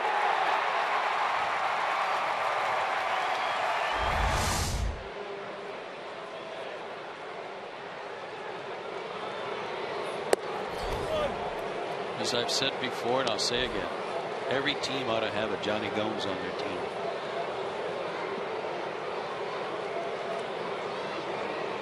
And everywhere he goes, team wins. A ball, one strike. And that missed. Meanwhile, for Cashner, this guy's going to need a hug. If the score holds, he'll fall to 2-9.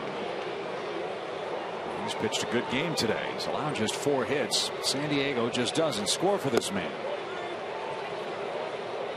Well, they haven't made an error yet. He's got that going for him. 2 of the 4 hits belong to Freeman, and both of the hits drove in runs.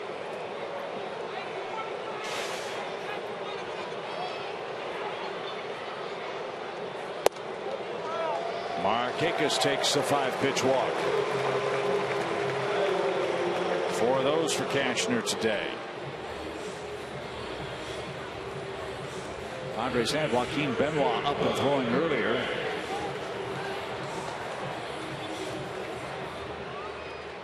Nothing brewing for Bud Black at the moment. Here's Uribe. He's 0 for 2. Venable made a terrific sliding catch in foul ground to end the Atlanta third. And he's the subject of our Georgia lottery hitting the jackpot. Good numbers against Cashner too from his work out west with the Dodgers and Giants.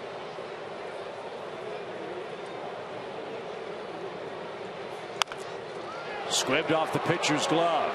Flip to second, one on to first, a double play. That was amazing. Markakis did his best on a slowly hit ball. Flip here from Spangenberg, and Nick got him right in the shins.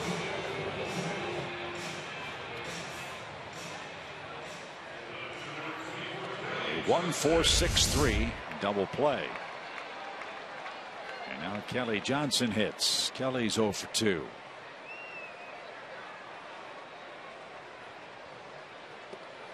Just looking here at Cashner's starts this year, because he doesn't walk a lot of guys normally, but he walked 5 in his last start at Cincinnati. And the previous starts to that, none, 1, 1, 2, 0. And he's walked 4 more today. So 5 in his last start, 4 today on the free passes. All help is accepted. One of those 4 walks scored in the Atlanta first. Does that run the difference in our game? It's 2-1 Atlanta. PNC Bank shows us that pitch. A little wide despite the call. And Kelly Johnson is down on strikes, and that will end the inning. Off we go to the 7th, but not before we take another peek at Freddie Freeman's 11th homer. He's gone opposite field for a 2nd time today. This one out of reach of Venable. The Braves lead by a run.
to be a warm Father's Day weekend at the ballpark, June 19th through Sunday the 21st, when the Braves take on the Mets. We hope you'll spend Father's Day weekend with your father and us here at Turner Field. Dads, make sure you stay after the game on Sunday. You'll get to run the bases with your kids.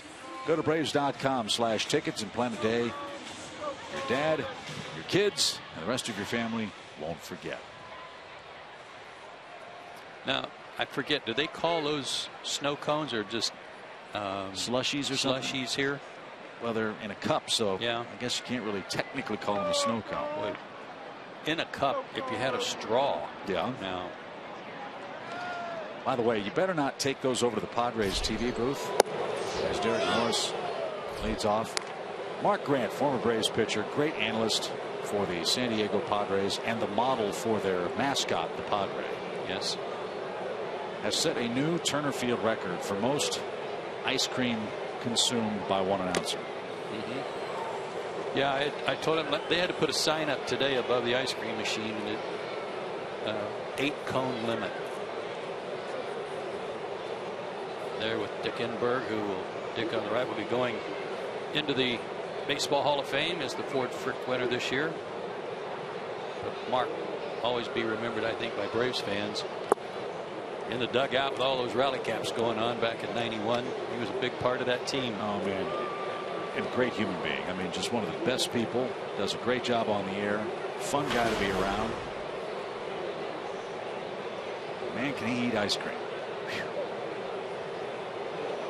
And he does it in a weird way too. First the pitch to Norris. Are you a cone guy or a cup guy for ice cream? Either. But not both. Not at the same time. He is. Yeah. Oh, right. I saw that. He puts the chocolate syrup in the bottom. He puts the crumbled cookies on next. As Norris walks. Not a good way to start the inning for Tehran. And for Julio, his second walk of the game. But then he puts the ice cream on. Then he sticks a big ice cream cone on top of it and goes to work that way. And over the last 2 days made a major violation. He added sprinkles to his ice cream even after the Padres lost the game. And as we know from the television commercials, sprinkles are only for winners. He's a unique guy. Yes, he is. Here's Spangenberg, tough man to get out. Braves have done it twice today. He's bounced out and lined out. And he's going to fly out to right. Easy play for Nick Markakis, who's got that. And Spangenberg's out number one. Norris is back to first. That walk snapped a streak of 10 in a row set down by Hooley.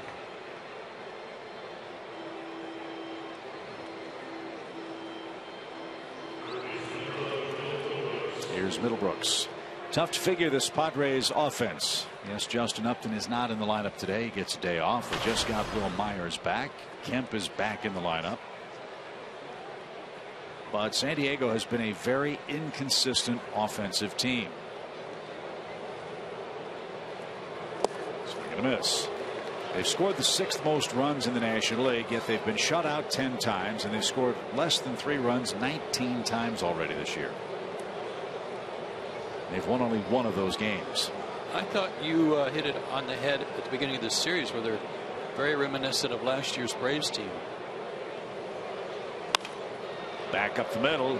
That went through the wickets of 2 different men on the field. Unbelievable. Wow. Are we playing baseball or are we playing croquet? Through the legs of Tehran, through the legs of Jerry Meals at second. And it's a 1-4-6-3 double play turn by Atlanta.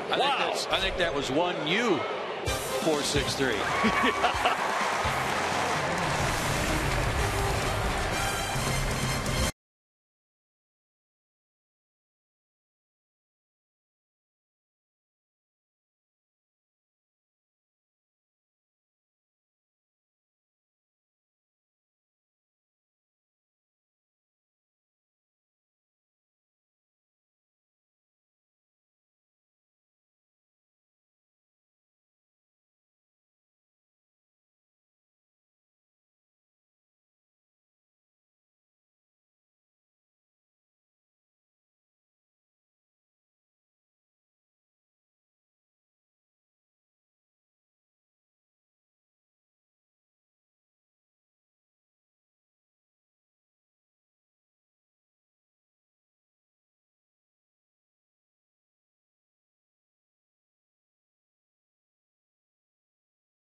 Plays in as many turns at bat in a big league ball game.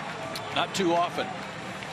For Derek Norris, though, maybe an opportunity to get some payback on his own. He's the guy that took this hard slide from Simmons earlier in the series, and now kicking the shins to Andrelton on that effort to take him out.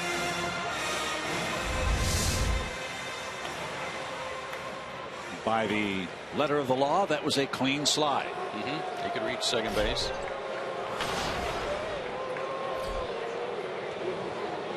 So here we go, home seventh, bottom part of the order. Simmons, Bethancourt, and then the pitcher's spot.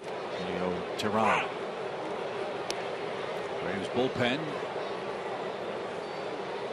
is stirring.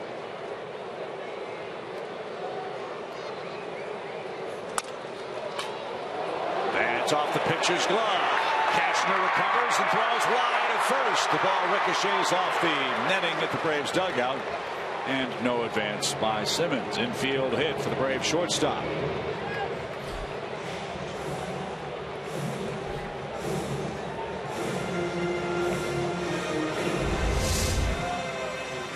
Probably an out. If he lets it go by, Amarista probably gets that. Look at the deflection. An ill-advised throw. He's lucky that Simmons didn't wind up on second.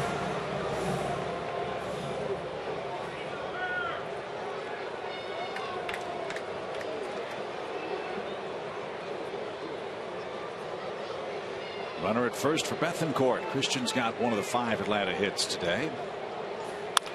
And he hits one up the middle. Glove flip. And off target, and all hands are safe. Amarista couldn't make the play. And we'll see how that is scored. That is a defensive miscue. And we'll see if it costs Cashner another run or 2 in the inning. Yeah, we talked earlier about him giving up more unearned runs than anybody in baseball. This will go as a straight hit. So that's fortunate for Bethancourt and for Amarista. I think Amarista must have been thinking this is the only way we're going to get 2 here, instead of just concentrating on making sure he got 1.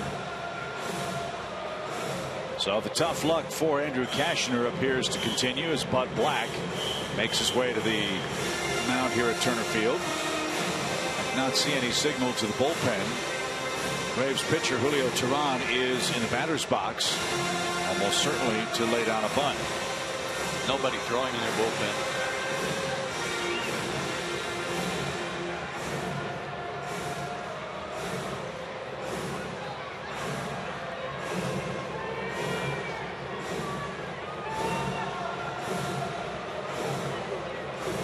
This is about defensive play here. What are they going to do to try to prevent the bunt from being put down? Are they going to try a wheel play? Are they going to try a pickoff?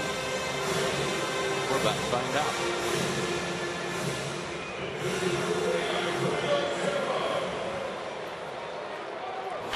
We've already seen Julio pull the bunt back and swing away earlier today. That almost turned into a double play.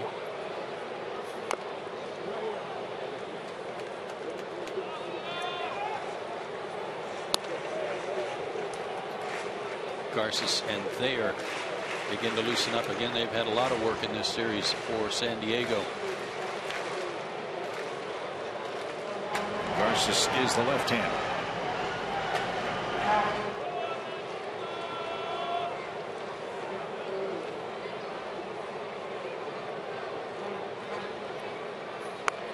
Teheran got it down.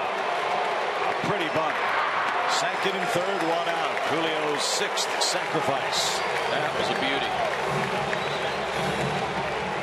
Got a hard thrower out there, hard to soften the baseball.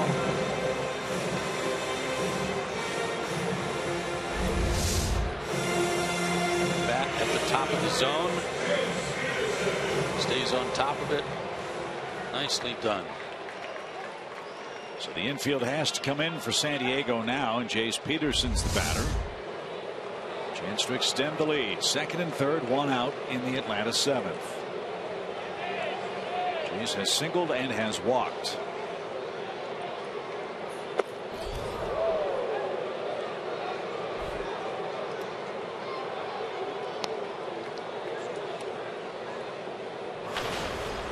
Remember, after Peterson, you've got Cameron Maybin, who leads the league in average with runners in scoring position. Braves would love to bring him up with less than 2 outs. And after that, Freddie Freeman again.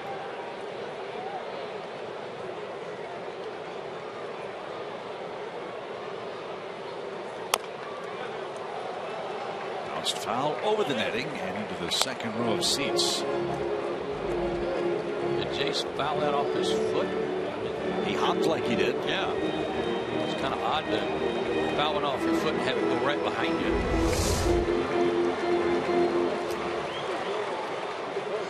But it sure did.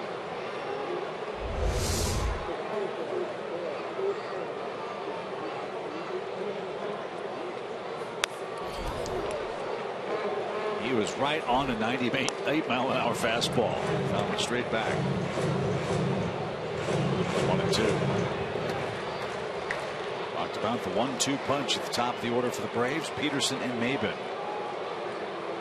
Both have been very productive RBI men. Hope he gets a sacrifice fly or base hit. I'd hate to see another opportunity for a collision at the plate.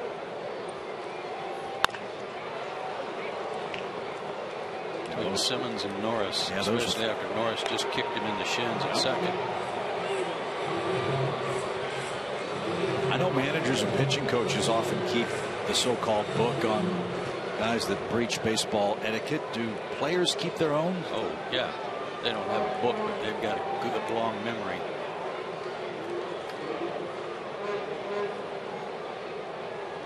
Check of the runner at third. The 1-2 pitch is high.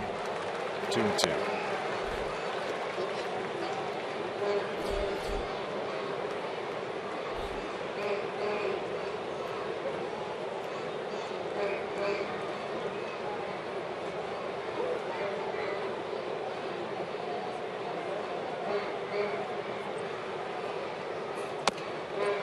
Little dribbler toward first. And there'll be only one play, and it's late.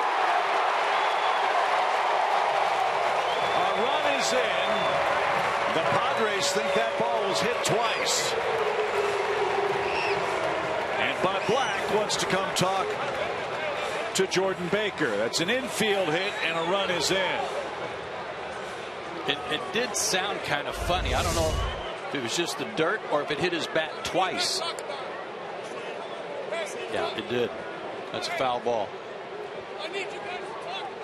Now, in fairness to the home plate umpire, that's an almost impossible angle for him to see that ball hit twice. Yeah. And what Bud Black is asking for is help from Paul Emmel or Andrew Fletcher, the first and third base umpires, as to what was seen.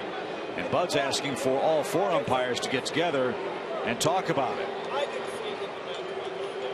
You could hear Paul Emmel say, "I didn't see it."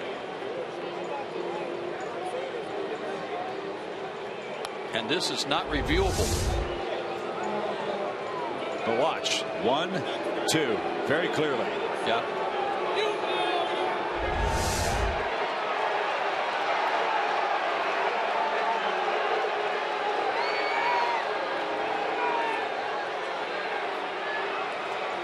It is not reviewable. A hit by pitch is.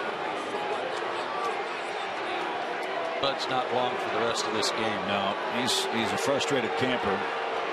But it sounded, I mean, we could hear it. It sounded funny when it came up. Alonso threw the ball to first and then immediately looked at Jordan Baker and said, wait a minute. You know, he was tapping his glove like twice, like there was 2 pieces of contact there. In fairness again to the umpires, this is not a reviewable play.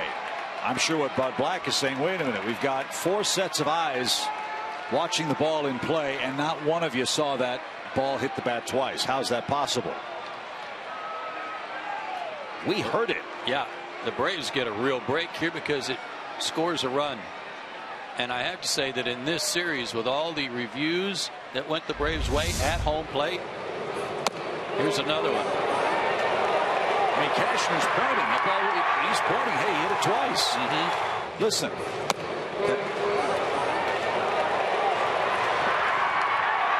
deadened sound. See, and Alonso right there immediately was tapping his glove. Now, like you said, in fairness to Jordan Baker, he's in the worst possible position to see that, but the best to hear it. Correct. And you heard our field microphones pick up Paul Emmel. I didn't see it hit the bat twice. We have the advantage of the slow motion replay. The umpires don't. But very clearly, that ball should have been foul, and the Braves should not have a third run, but they're happy to cash it in. So Maben bats first and third, 1 out. Peterson, a 2-hit game, earns his 23rd RBI.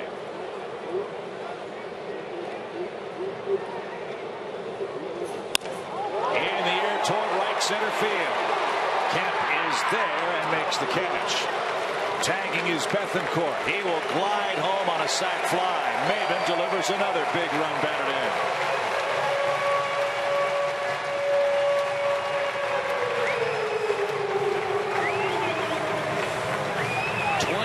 RBIs from Cameron Maben.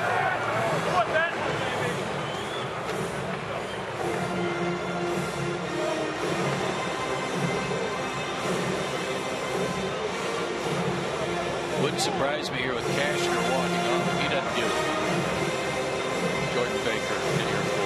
Look at him. He is hot. His emotions boiling over. He should be in a 2-1 game. Instead, 4 runs are across for Atlanta on the day, and he's got the stink eye aimed at Jordan Baker as he makes his way to the San Diego dugout. Another day of no run support for Andrew Cashner, and Atlanta winning by 3 late.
Out of the ball game. This is what took place in the Padre dugout.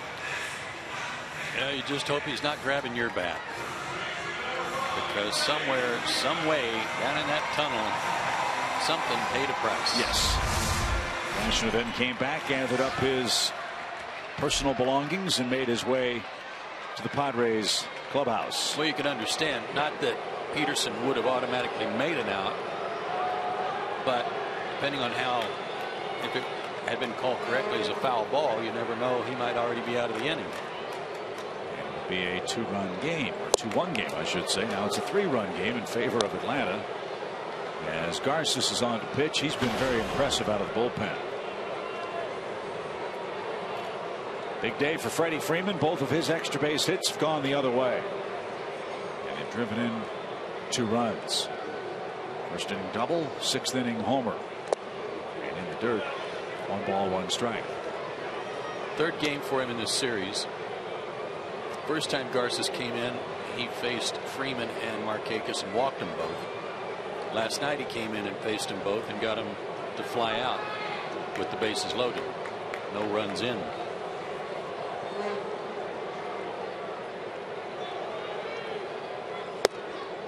Freeman did Didn't like that call. 1-2.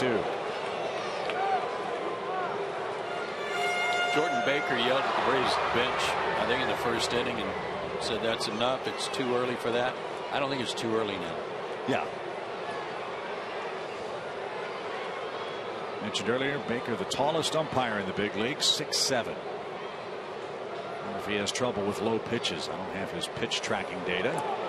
As runner is going to be picked off, Jace Peterson, and that's going to end the Atlanta 7th. The Braves get a couple of runs, and Peterson might have hurt himself again going into second base. We'll check that out as we go to the 8th.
Padres 4-1. Atlanta made a move in the bullpen today. Trevor Cahill was designated for assignment. Dana Evelyn was brought up from Gwinnett, where he was most recently, before coming from AAA Pawtucket with the Red Sox, where he said he pitched great this season so far, but had no chance of getting called up to the big leagues because they had 3 lefty relievers in their pen in Boston. So he opted out of his contract, found himself here in Atlanta, where he's hoping a little of the Braves magic from over the years will rub off on him. This is his 10th team he'll be with, guys. Yeah, thank you, Christina. The Braves searching far and wide for any relief help they can get. They've added David Aardsma. They've added Dana Eveland. And we wish Trevor Cahill well wherever he winds up. Alexi Amarista goes to work for San Diego in the 8th inning. One defensive change for the Braves. Todd Cunningham has taken over for Kelly Johnson. He's in left field. Amarista 0 for 2.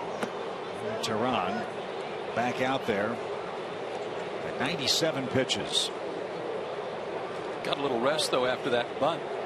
Sit in the dugout in the shade for a few minutes.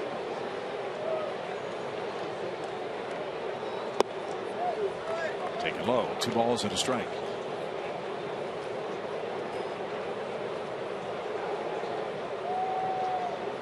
Back-to-back good starts.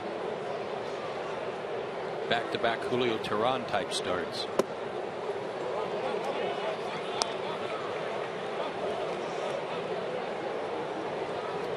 But you don't want him messing around here in the 8th inning.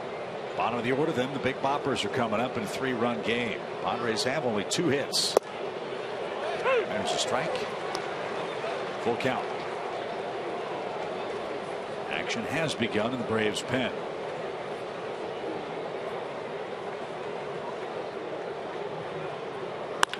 Sharply hit and past Jace Peterson.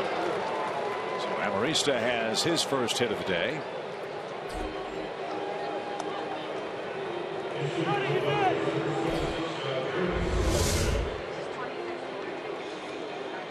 Trying to make sure he didn't walk him.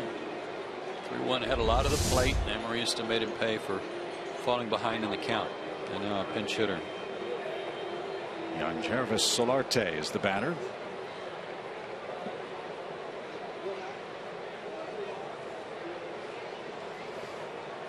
We've seen Solarte a couple of times in the series. He's hit a couple of homers this season. And he shoots one over short into left center field. So San Diego has back-to-back hits to begin the 8th inning. And that will bring the potential tying run to the plate in the form of Will Myers. And decisions beginning to loom for Freddie Gonzalez and Roger McDowell. Evelyn and Massett throwing in the Braves pen. Nice job by the pinch hitter.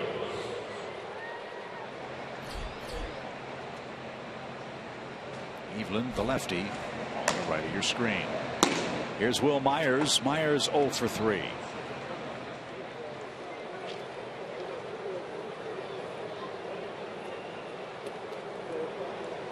He is taped up, bandaged up. And he's got the stickum. Baseball players, base runners, base stealers who have that bad habit of throwing a hand down to try to brace themselves, break their fall when they slide.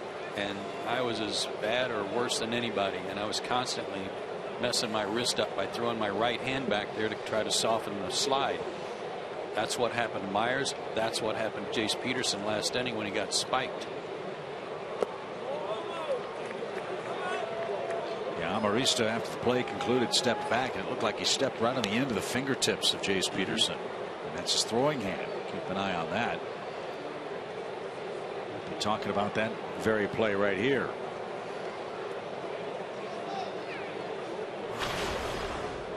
Myers up, Venable on deck, Kemp in the hole. 2 on, nobody out, 4-1 game in the 8th.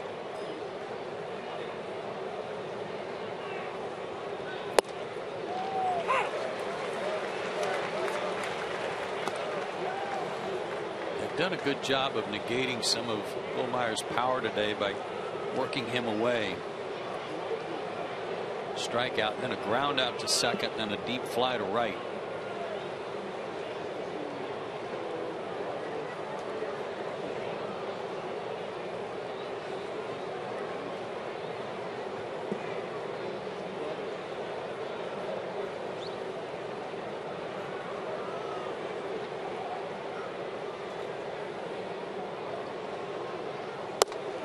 That's inside, 2 balls and a strike. Still got the gas he needs. That was 93. Location suffering a little bit this inning, and he's been behind in the count.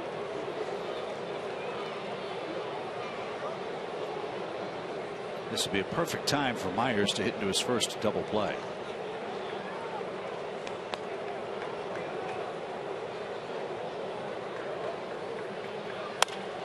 Down the right field line and foul, 2-2. A couple of years ago, the Kansas City Royals took an awful lot of grief for trading one of the game's best young hitting prospects to Tampa Bay for James Shields. Who got the last laugh? Eventually, San Diego did, because Shields is a Padre. But in the interim, the Royals rode James Shields to the World Series last year. And now the Padres have them both. Yep.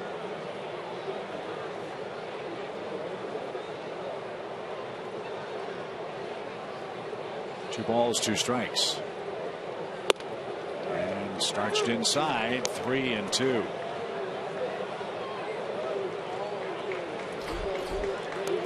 Bottom part of the order has gotten it done for San Diego.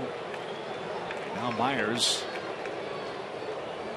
You're supposed to keep a foot in the box, aren't you? Yep. Out of Thomasville, North Carolina. They face a 3-2 count.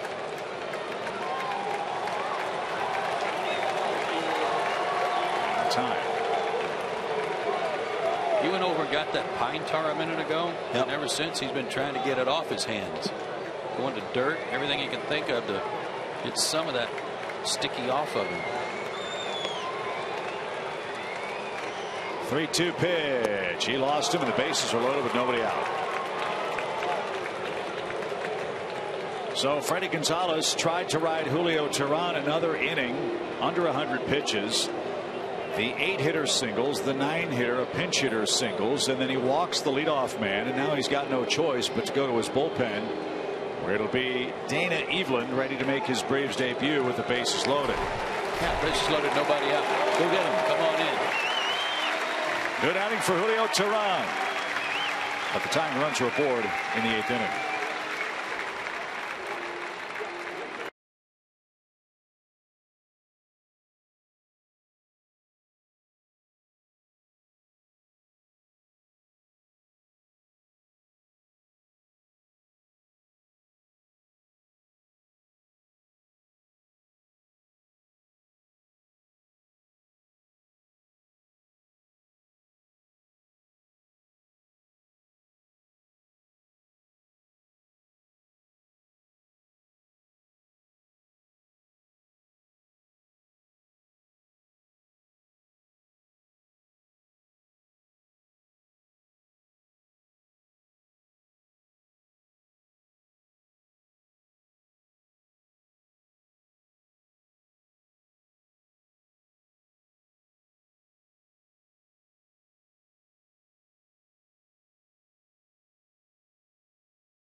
Dana Eveland is on to pitch with the bases loaded and nobody out. And here's his Braves bio.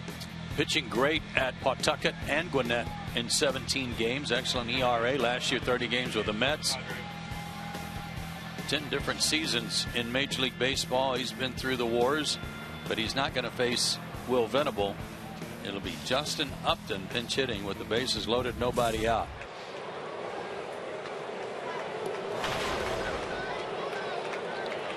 So Upton in the 8th for the Padres. This is only his second pinch hit assignment of the year. He's got 12 homers and 38 driven in.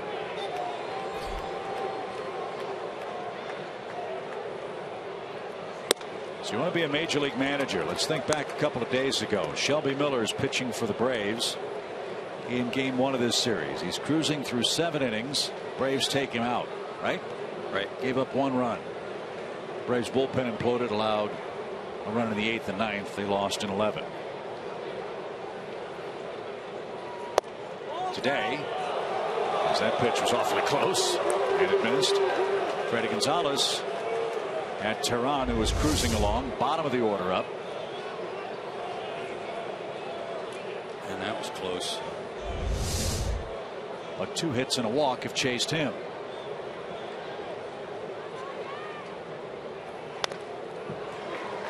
There's a strike. It's 2-1. Justin is not going to get cheated in this attack. 4 slams in his career. 1 this year.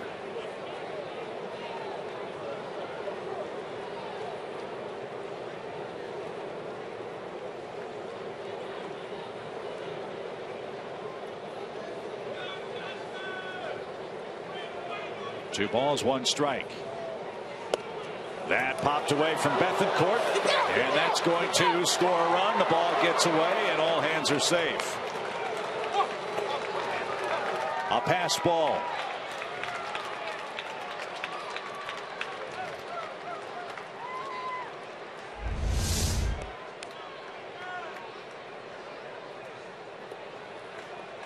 That was not the kind of pitch that you've got to work to try and frame to save a strike. That's a pitch you've got to catch.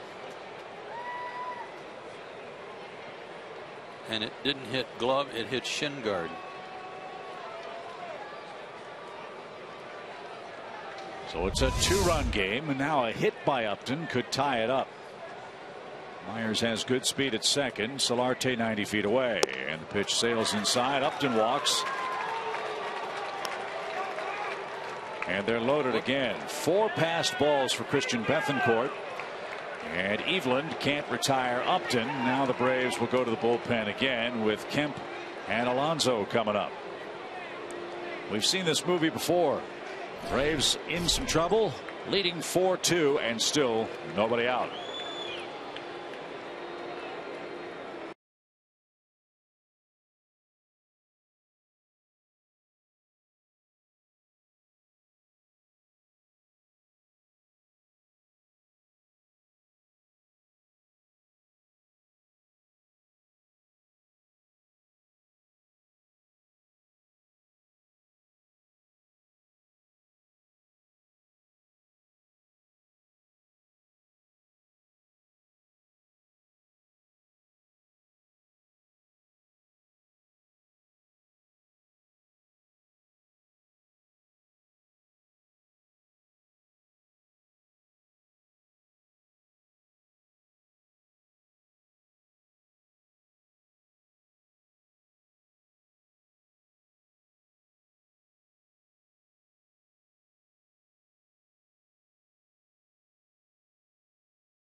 $5 with $10 of added value included, and you'll get to sit in the new college section. Don't forget, students also get to run the bases after the game. Don't miss out on all those special nights at Turner Field. Space is limited. Go to Braves.com/college now.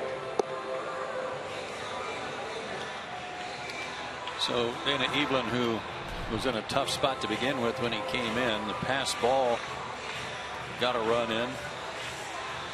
That's on Bethencourt, but the walk to Upton reloads the bases. So now Nick Massett will try to come in and get a ground ball somewhere. Tying runs in scoring position. Nobody out.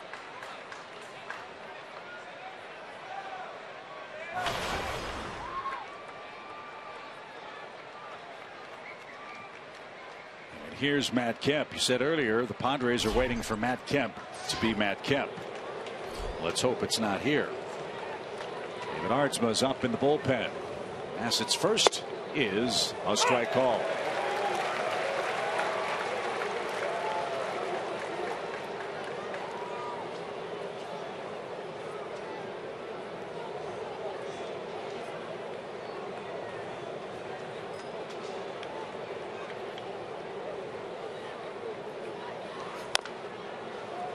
Excellent start. It's 0-2.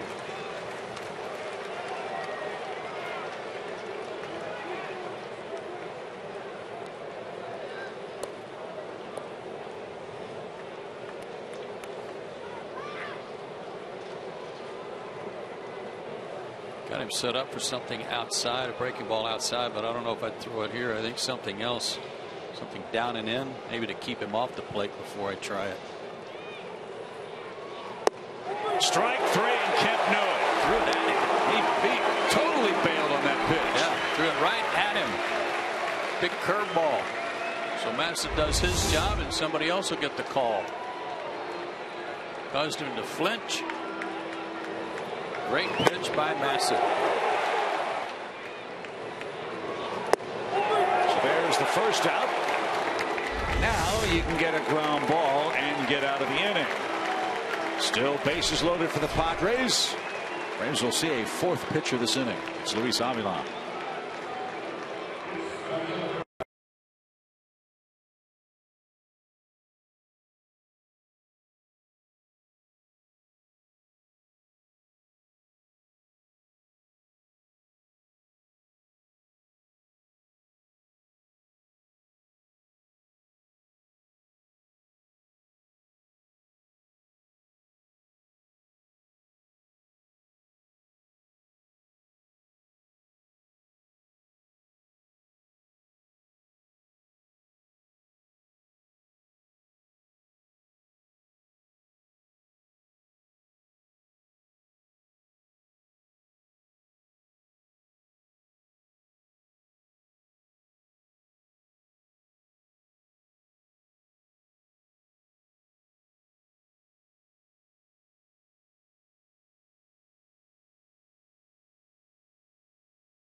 Of the Atlanta Braves and may not be reproduced or retransmitted in any form. The accounts and descriptions of this game may not be disseminated without the express written consent of the Atlanta Braves. Well, fans, if you're on the road traveling and want to watch your Atlanta Braves, subscribe to MLB.TV Premium for live or on demand on over 400 devices. Real-time highlights, live look-ins, pitch tracking, and more. Blackout and other restrictions apply. Go to MLB.TV for details. The lead is 2.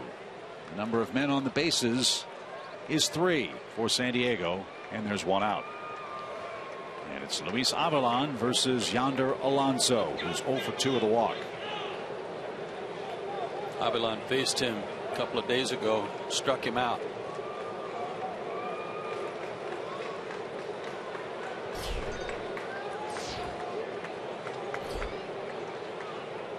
4-2 game. The pitch to Alonso is missed. Strike one. Remember that nasty sinker he threw him in, swung over the top of? There was another one just like it.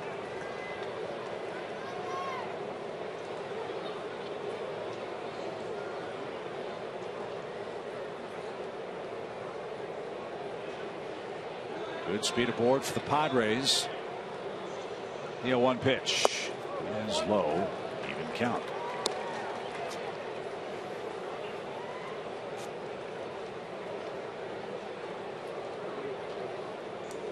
Solarte at third. Myers at second. Justin Upton at first.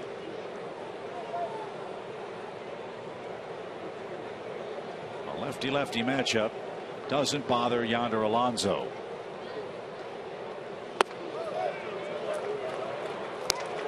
He's 9 for 21 against him. And as you see, could care less if a left-hander's out there.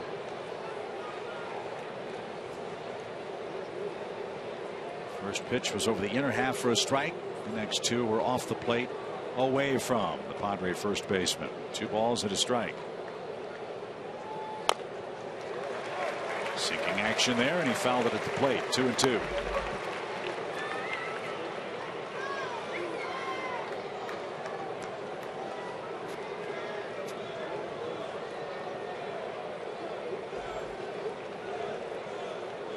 On paper, this looked like it was going to be a nice finish for Atlanta. Teheran led 4-1. We have the 8, 9, and 1 spots coming up in the 8th. 2 hits and a walk chased him. A passed ball brought home a run. A walk, a strikeout. Now Avilan. 2-2 pitch. Not close. Now he's got to throw a strike or a run is in. And another pitch. Mid-90s. That Bethancourt caught, kind of pancaking it on the ground. Risk of another one getting by him. His 4th passed ball scored the 2nd San Diego run. 3 balls, 2 strikes. Grounder and foul at first. But Black was ejected from this game. He was ejected on Jace Peterson's double hit ball in the 7th. That had the middle of the plate and fouled it off. They keep setting up away after getting that first strike inside, but I think that's where they've got to go, is more in on Alonso.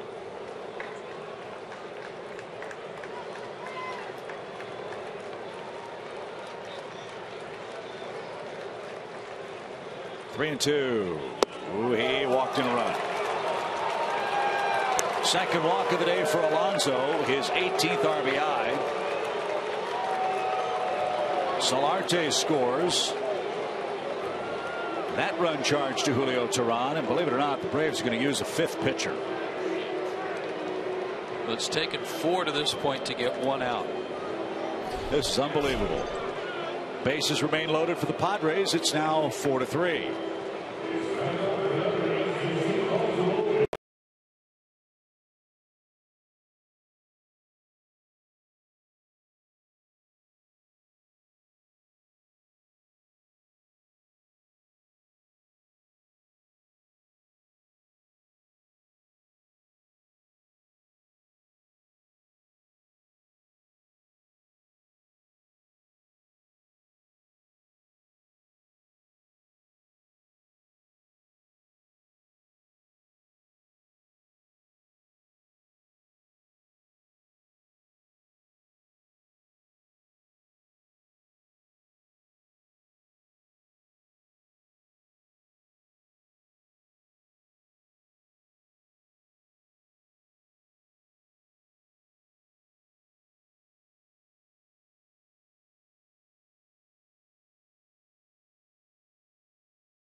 Starts from Citi Field tomorrow at 6:30 Eastern, followed by Saturday's game at 3:30 Eastern, then Sunday at 12:30 Eastern. The Braves and Mets from New York, all 3 games will air here on Fox Sports South. Alex Wood, Bartolo Colon, and Shelby Miller and Jacob deGrom, and then Mike Foltynewicz against Noah Syndergaard. Our first look at Syndergaard on Sunday.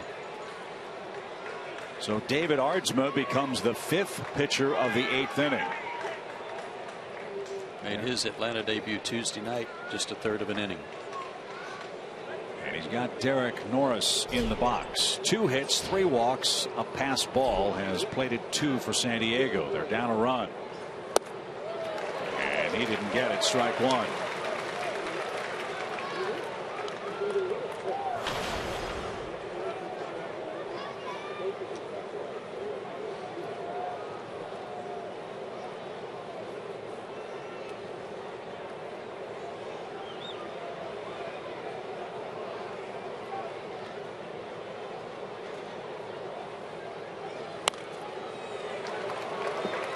Good start. He's ahead 0-2.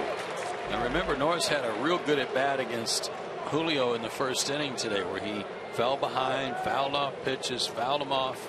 Everything Julio was throwing, he was fouling it off till he finally was able to get a pitch to loft out behind second base for an RBI.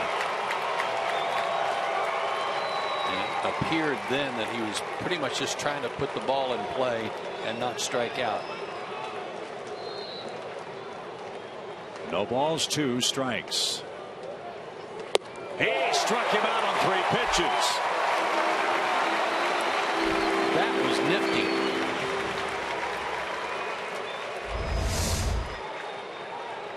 Oh-2 fastball above the hands, 93. Big out. Nicely done. But now the man that's been one of the toughest outs for the Padres is up there with 2 down. Does he have to hit again? Is that the rules? Unfortunately, it is. Corey Spangenberg is 0 for 3. And time call. Bethencourt requested it. Aardsma, the 5th Atlanta pitcher of the inning. The Braves have surrendered 2, but not the lead. It's 4-3.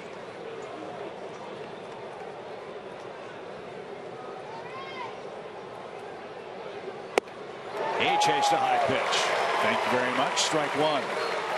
Yeah, that was something off speed that was more or less a mistake upstairs, and he got away with it. Live to tell about it. Might have been a changeup.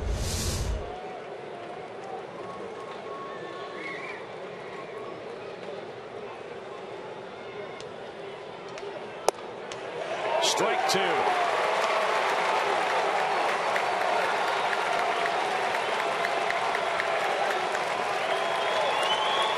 If it's a split or a changeup with a split grip, but that thing died over the outside corner. Now it's 0-2.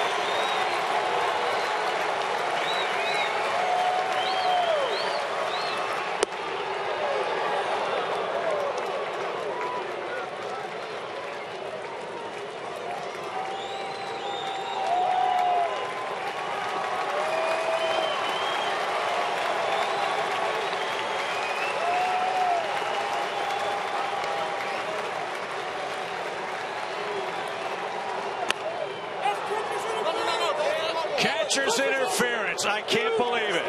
Catcher's interference on a foul ball is going to tie this game.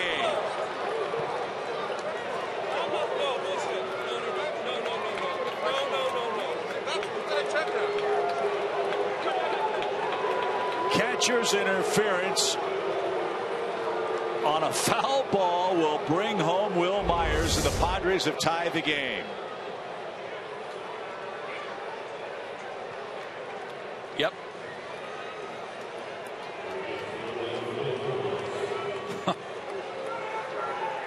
Wow. And Spangenberg knew right away. And the sounds easy to hear for Jordan Baker.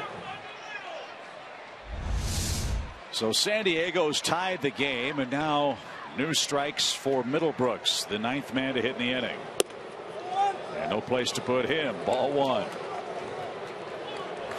2 hits, 3 walks, a passed ball, and now catcher's interference. Rough inning for Bethancourt, to be sure.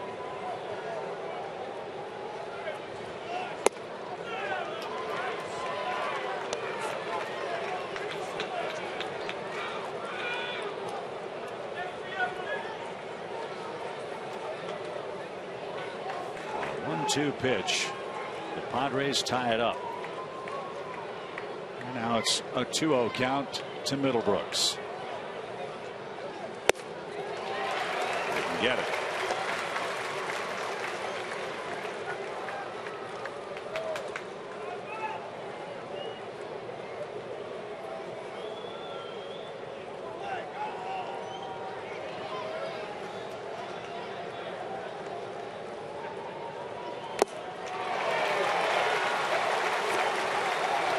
Throwing strikes. Yep.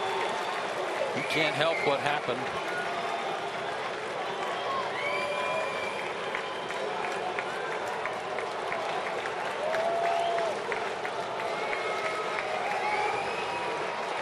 Two and two. Second start in a row that Julio's come out of the game in the 8th inning with a 2-run lead or better, and will walk away with a no decision after his run scored in the inning he was taken out.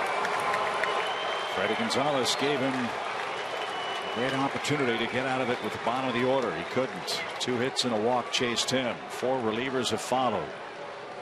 2-2 pitch. Served out a play foul by Will Middlebrooks.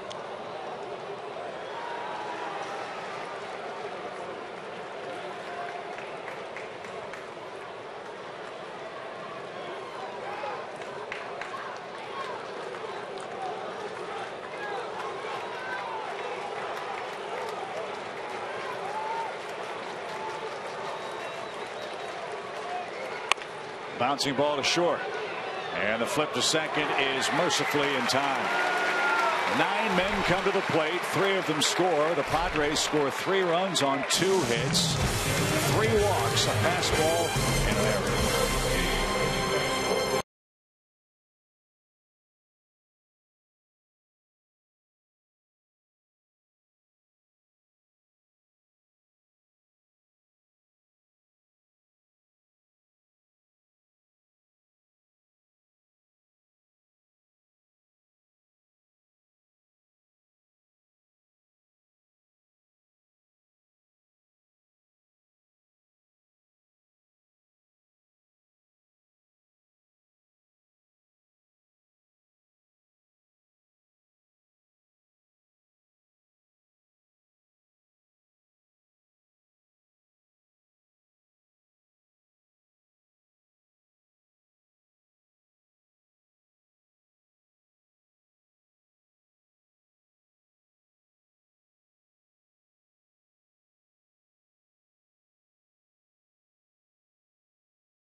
He can go. He'll leap. He won't get it. An opposite field homer. San Diego off the deck. 5 Braves pitchers were used to get 3 outs in the top of the 8th inning.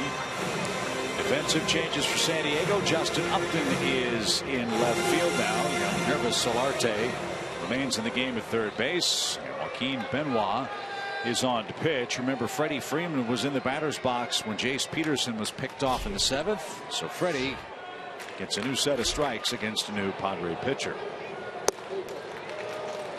It was against Benoit that Joey Terdosovich hit the pinch hit home run a few nights ago. It was the first run the Padres had given up on the road trip. They've only given up 2. Yeah, out of their bullpen. Out of their bullpen, indeed. And that covers 27 relief innings. So no decision for Julio Teheran. 3 earned runs out of the 4 total over 7+ innings. And downstairs, 3-0.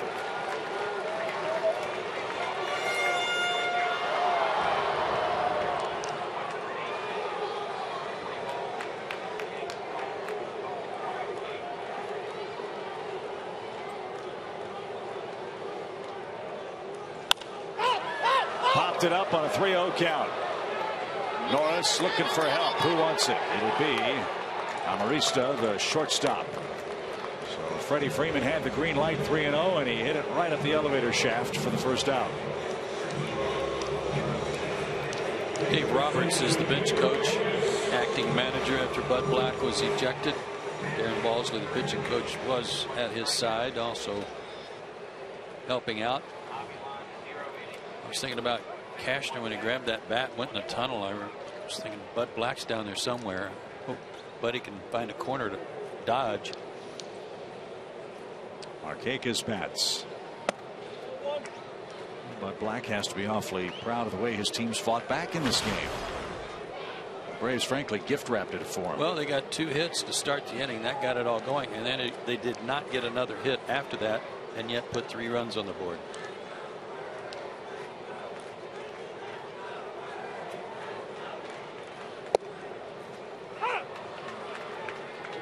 All 1 strike for Nick Markakis. Yeah. As Baker said, Dave Baker said, they didn't even put a ball in play. Didn't have to.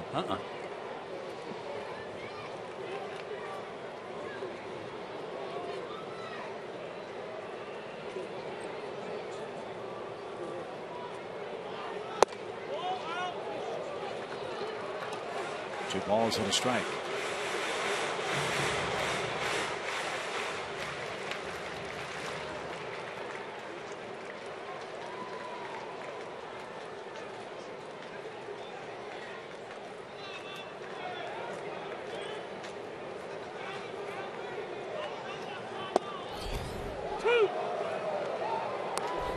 Two and 2. How close was this? PNC Bank will tell us on the Fox tracks, not even.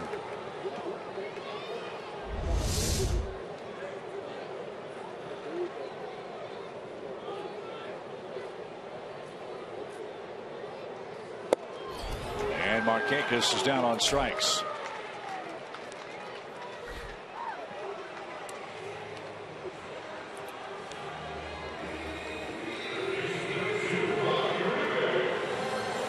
That's the first time Nick has struck out since Sunday.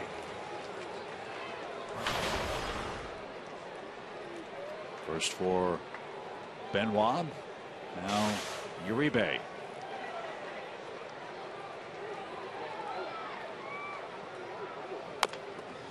Jammed him. Benoit with a bare hand throws a strike to first. And the Braves are retired in order in the 8th inning. Here come the Padres again. New life for San Diego, tied at 4.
pitching standpoint, hope for a quick resolution to this ball game. They are running out of arms in the bullpen.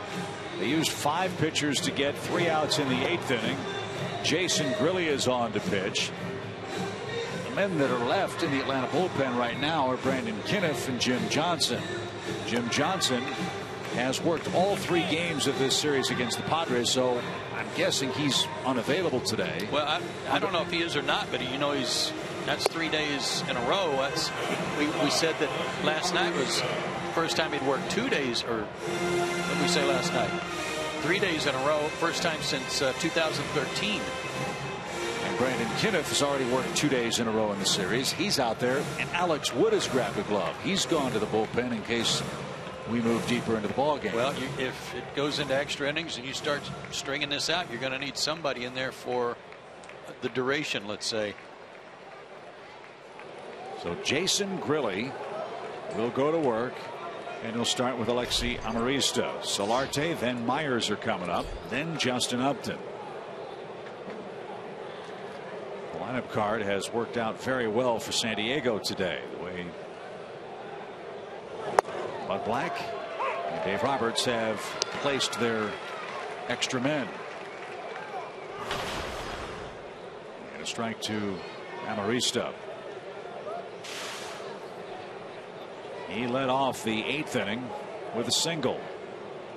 Took second on Solarte's hit. Went to third on a walk and scored a run on a passed ball. And it's 0-2.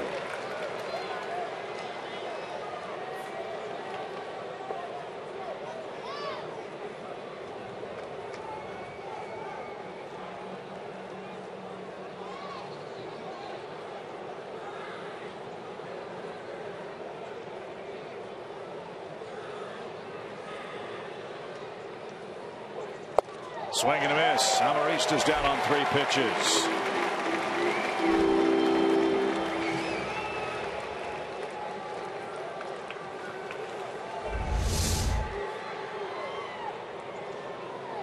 Jason's got a good heater today.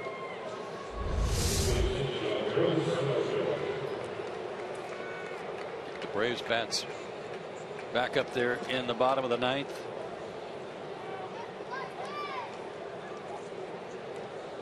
Base is empty for Solarte.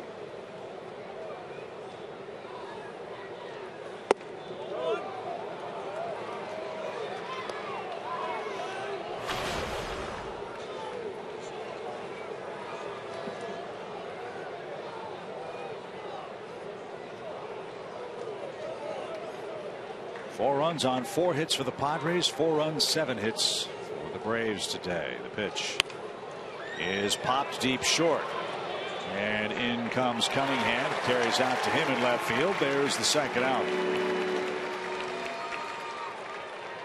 And Will Myers bats.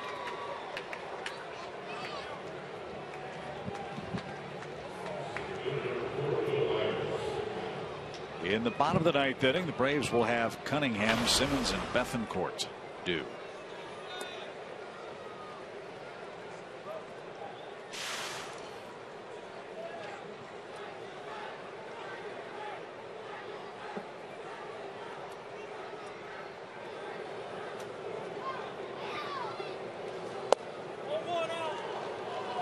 Outside, ball 1.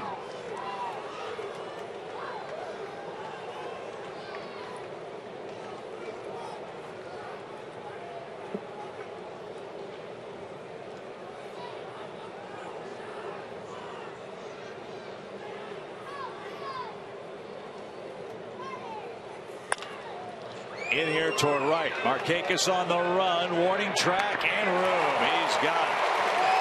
Myers hit it hard, but it was slicing, and Nick caught up to it, and that ends the inning. Grilli has a 1-2-3, top of the 9th. Braves will try to win it next.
Time for our Toyota key play of the game. Catcher's interference on a foul ball with 2 strikes. He kind of waffled the glove of Bethancourt there as he was trying to go after that pitch. Christian was making an argument for himself, but that was pretty obvious.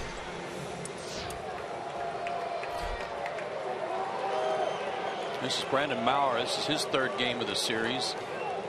No trouble his first outing, and then 2 nights ago he gave up 2 hits and a walk, but somehow escaped with no runs. And he's got the bottom part of the order coming up. John Cunningham, Anderson Simmons, and Christian Bethancourt. Todd's first at bat of the day since coming on for Kelly Johnson.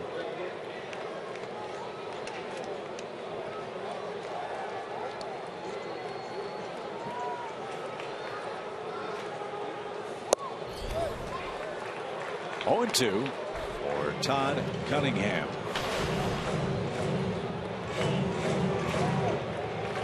Mid-90s slider and a change for Maurer.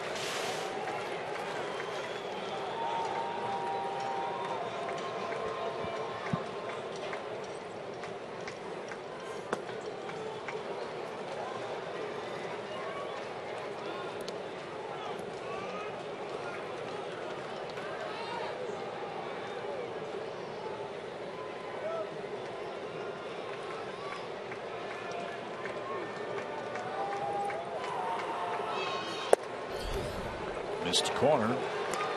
2-2.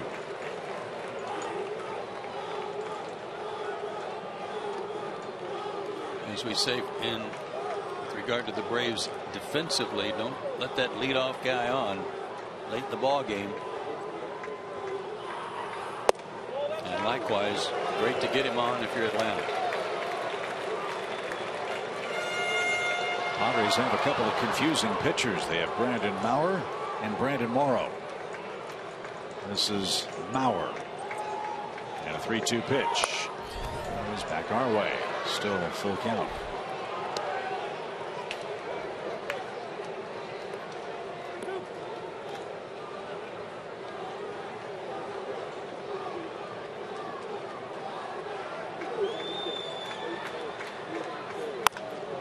Little pop.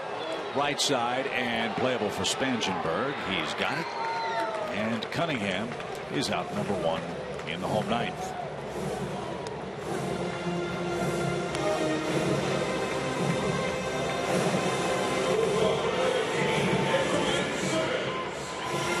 Anderson Simmons had an infield hit. He scored the first of 2 7th-inning runs for the Braves.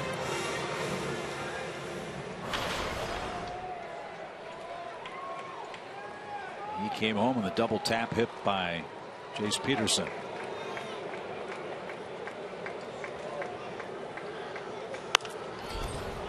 Pop fly right side. That's out of play. Yeah, it's quite possible if that had been accurately ruled on by the umpires back in the 7th inning, it's quite possible the Braves wouldn't have scored, and the Braves would right now be down to their last 2 outs in the game.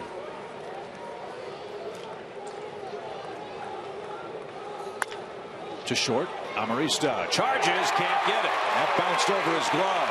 Simmons a big turnaround first, and he'll slam on the brakes. That's an error. Here's a break. He's been charging balls, got away with one early in the game against Tehran.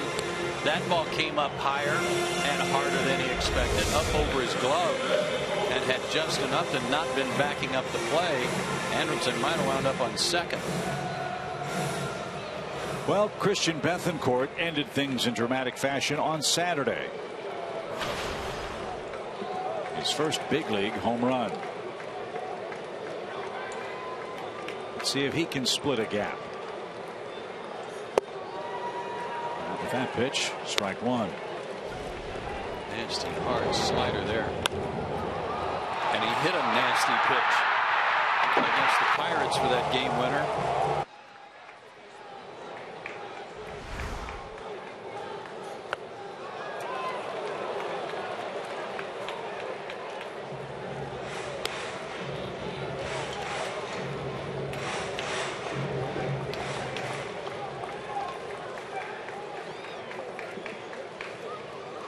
would certainly like to atone for the 8th inning. 2-strike pitch.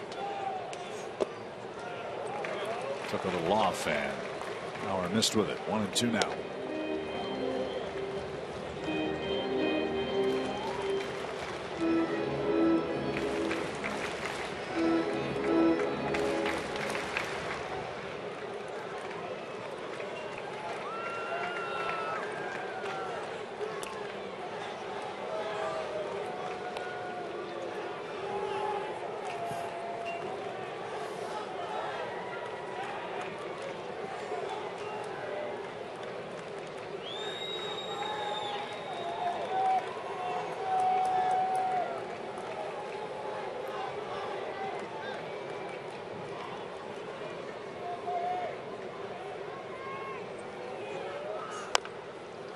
Right off the end of the bat. Kind of working him the same way. Vance Worley threw him a breaking ball to start the, was it the 9th inning that he hit the home run, and it was a good pitcher's pitch that he hit out the other way. Well, these guys are working in the same way. It'd be nice if they leave one of those breaking balls up. That's popped up, and that's playable. And that's out number 2.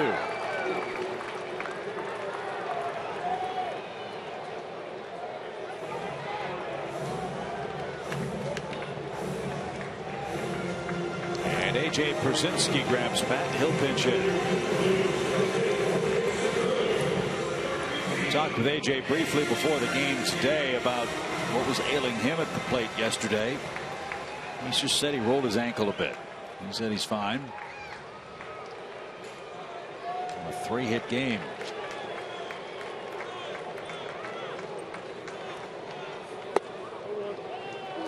And ball, no strikes. So it really goes an inning. Braves are now down to 2 guys in the pen, and whomever else has to go down there.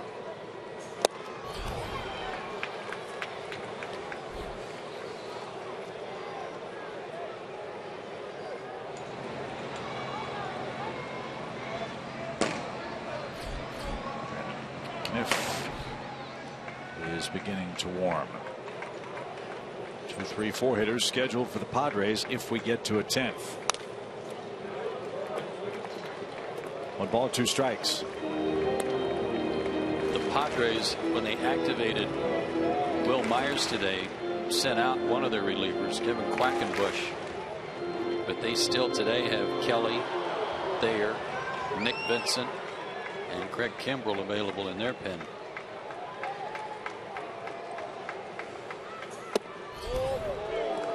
Norris held it there, didn't get the call. 2-2 for A.J.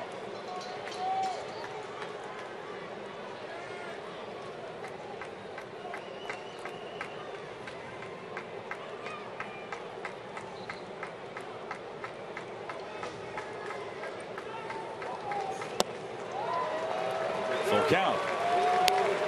So the advantage for Simmons here is he'll be off to the races. If A.J. can split a gap, might have another Simmons-Norris meeting at the plate. A lot of times you want the first baseman to play behind the runner with a left-handed batter here, but not when he's the winning run. Runner goes. Play. Yeah, that extra step might be the difference between ending the inning or seeing the game ended. Or it might the other way result in him not being able to get to a ball if A.J. pulls it down the line, which might allow him to score anyway.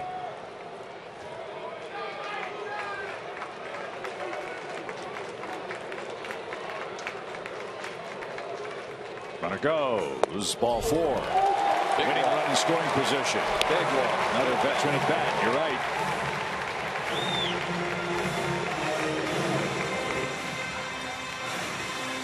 And here's Jace Peterson. Jace grounded out against him 2 days ago. Did not face him in the extra inning game.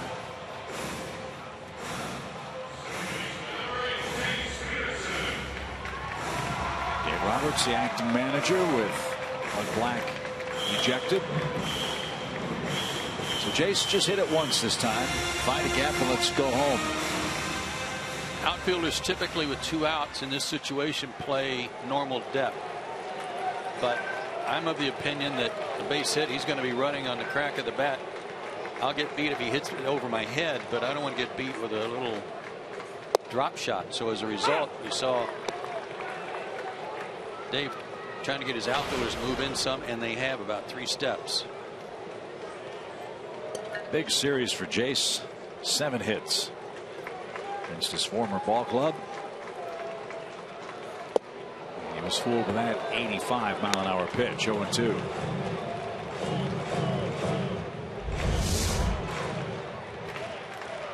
Straight change.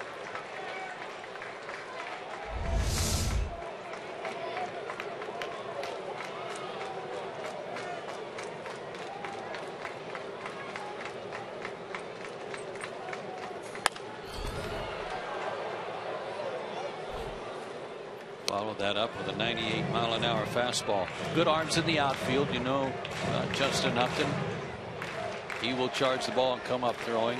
Kemp, outstanding arm in right field. He's very shallow. Will Myers has been a right fielder most of his career in the big leagues. He's got a right fielder's arm, and now they're moving him over toward left center. Strike 3 called, and Mauer gets out of it. Braves strand 2 in the 9th inning. Jordan Baker's strike zone has gotten lower and wider, and that one caught the corner. 10th inning in Atlanta, 4-4.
Jack Link's Beef Jerky.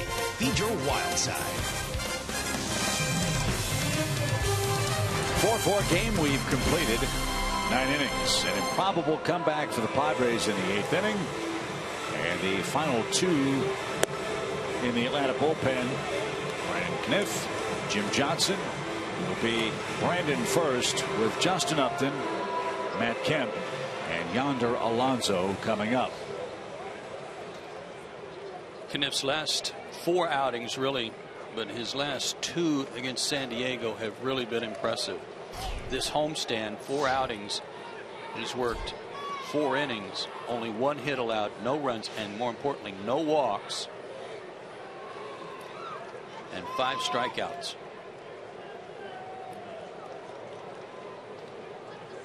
Upton walked in the 8th. Let me ask you this, with all the relief work the Braves have used in this series and a road trip looming, the Braves need to consider a fresh arm for the road trip. We're going to New York and Fenway Park.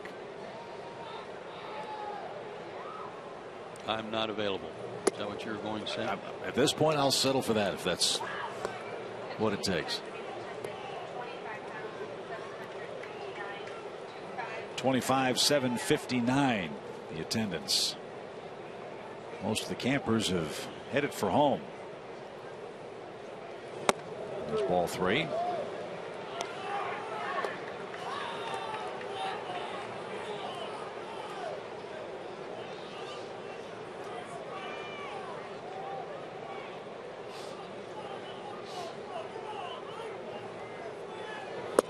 And 4 straight. Upton's aboard with the potential go-ahead run.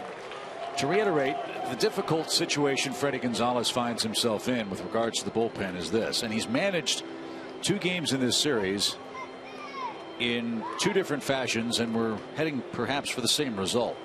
Shelby Miller started game 1 of this series. He had allowed 1 run through 7 innings. His spot was coming up on the lineup card. He'd thrown right around 94, 95 pitches. Freddie Gonzalez took him out of the ball game. Johnson gave up a run in the 8th. Grilli gave up a run in the 9th. Padres tied it and won it in 11. Right? Correct. Today,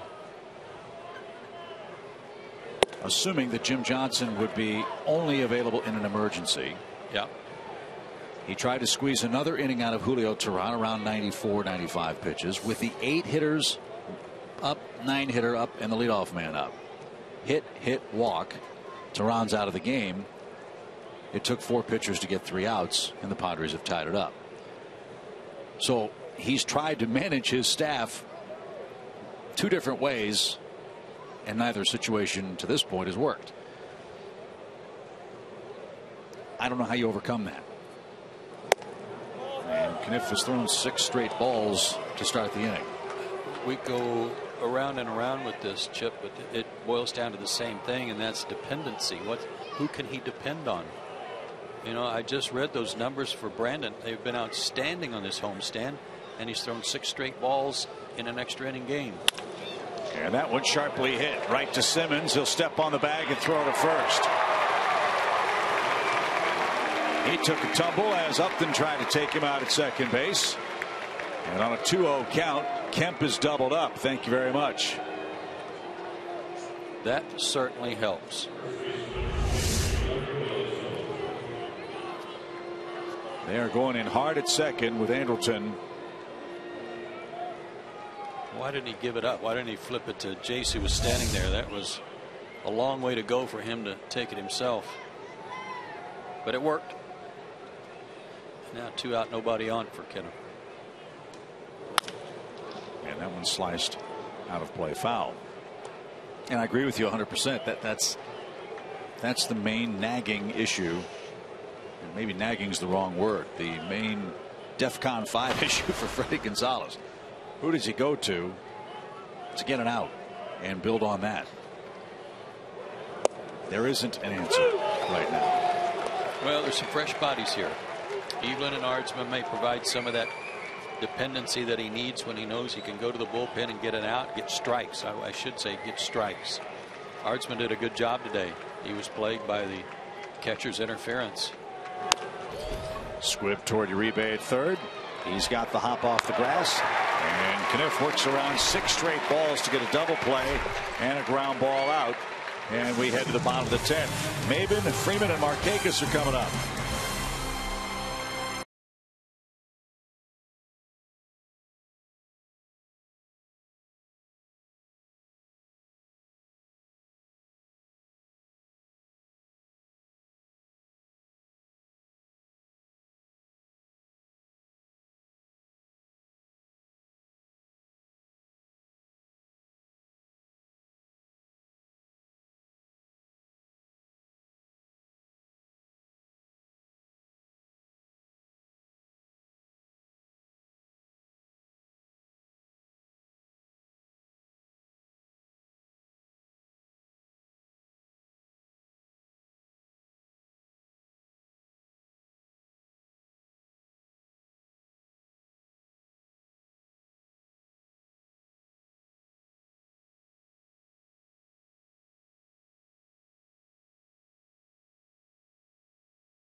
as we look at the lineup cards for the respective managers. Dave Roberts, the acting manager for the Padres, and Freddie Gonzalez for the Braves.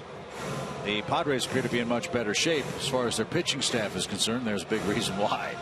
Atlanta used 5 pitchers in the top of the 8th. Dale Thayer has been in a bunch of games in this series already too. We've had a good look at him. There are your players remaining. 3 players off the bench for Atlanta, 3 for the Padres, but they're in better shape bullpen wise. Jim Johnson, the lone reliever, and he's worked 3 straight days. And we're told Alex Wood has grabbed his spikes and glove, and he has made his way down to the bullpen. Let's hope it's academic. Let's see if Atlanta can walk off in the 10th. They've got the right man up to do it. Maben, Freeman, and Markakis against right-hander Dale Thayer.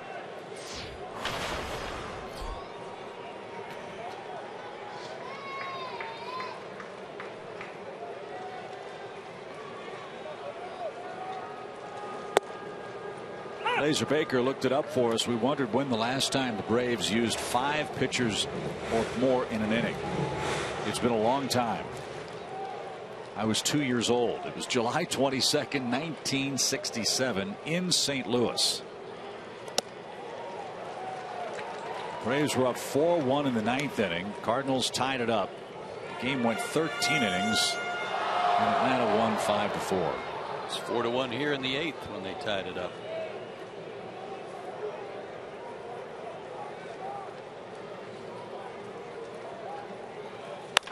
Ground ball right side. Spangenberg's got it.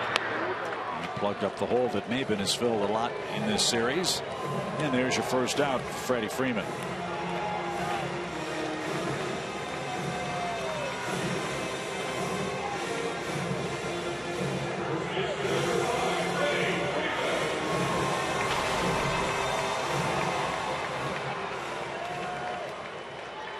Freddie's knocked in 2 of the Braves' runs. A double off the wall in left and a homer over the wall in left. And a shot into right field, a base hit. He might try for 2. He's around first. Kemp slides on the track. Throw to second is late. Freeman a hard slide. He's in safely with a 1-out double.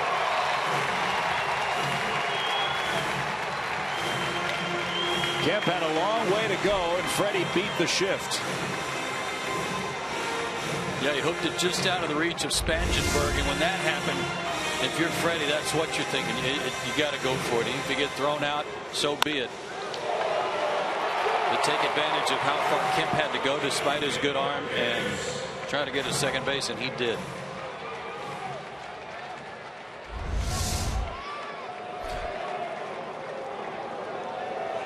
The Padres will take the bat out of the hand of Nick Markakis.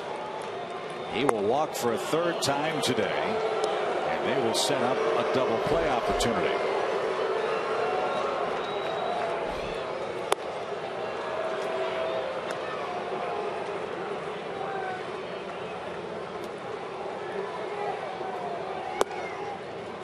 It was the Thayer and Uribe matchup in game 2 of this series when the Braves rallied in the 6th inning for 5 runs.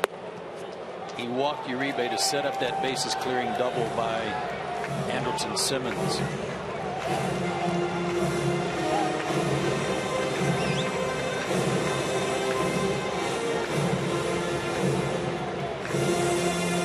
What a weird game this has been. We've seen 2 1-4-6-3 double plays. We've seen the Braves forced into running through their bullpen in the 8th. We saw great starts from Julio Teheran and Andrew Cashner. Now it's a battle of the bullpens. Atlanta hits last with Uribe up. And he's down a strike. If the Braves win this game, they get back to 500. With a chance to pick up ground on the Mets and Washington, who play later. The Mets are home to the Giants at 7. Washington's in Milwaukee. That one starts at 8 Eastern Time.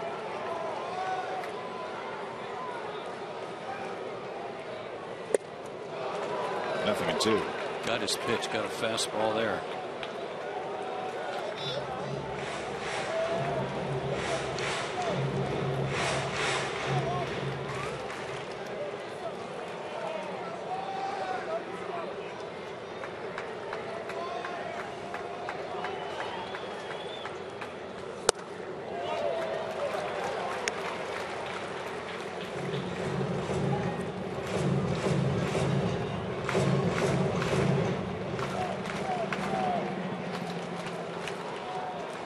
Uribe off to a nice start with the Braves. Behind in the count, 1-2. In the air to right, and right at Kemp. Freeman's thinking about tagging. There's the catch, but it's a short-lived thought. Kemp's got an excellent arm. 2 out.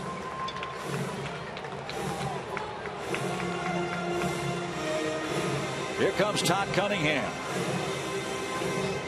And the beauty of the double for Freeman, all you need is a hit to have a chance to win it. Yeah, they were playing, the outfielders are playing almost on the warning track for Freddie.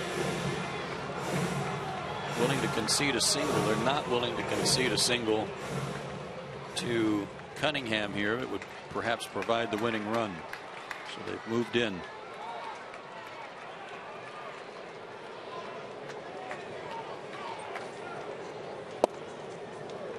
Strike one.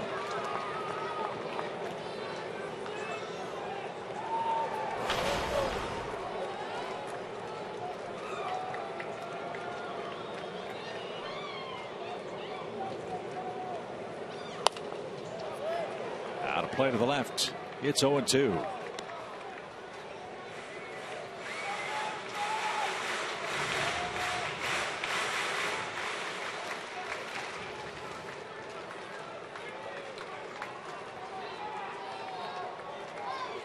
Good back foot slider to the lefties. Let's see if we can see it here. Ooh, fastball. Whew.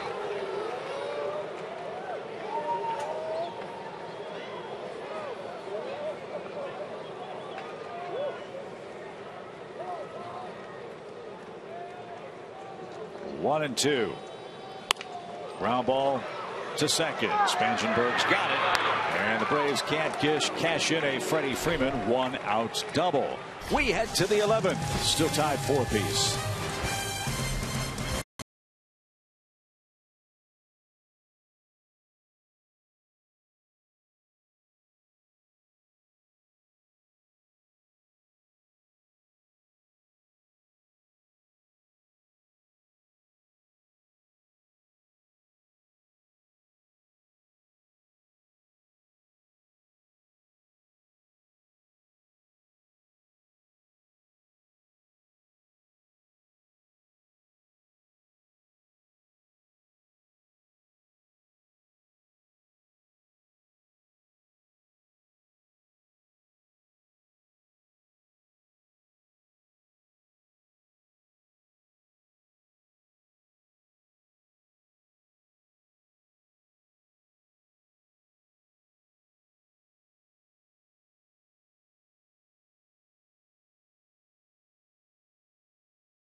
Jack Link's Beef Jerky all season long.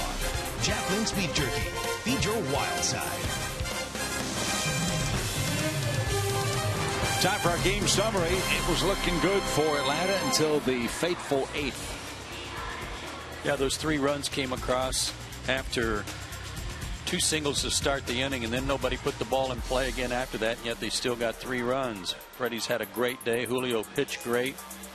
Got a little tired perhaps there in the 8th inning and loaded the bases up. Bullpen couldn't protect the lead. And the Padres there you see in the 8th inning. 3 walks, a pass ball, and catcher's interference. Huge in that inning.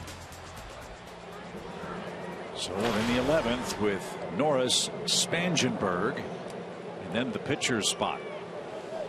It's occupied for the moment by Dale Thayer.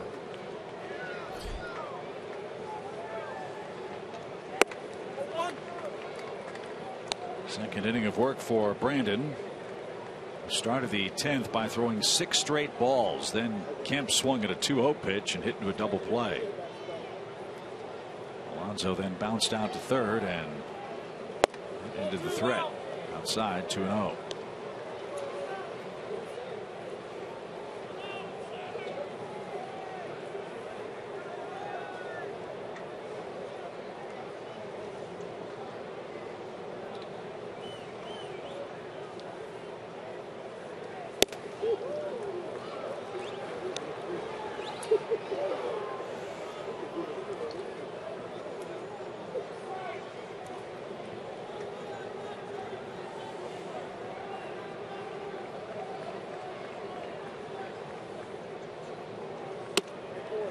Leadoff walk to the Padre catcher.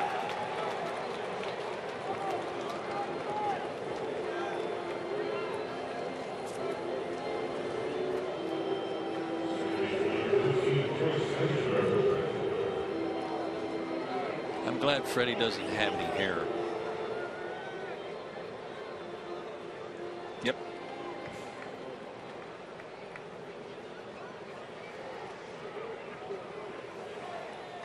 Might want to worry about me though.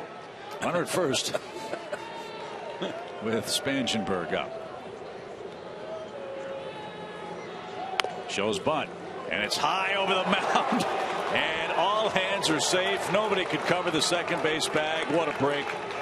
The man with the magic wand this series is Corey Spangenberg. He bounced it high in the air. Kniff charged. It went over his glove. And now San Diego's in business. Right off the plate.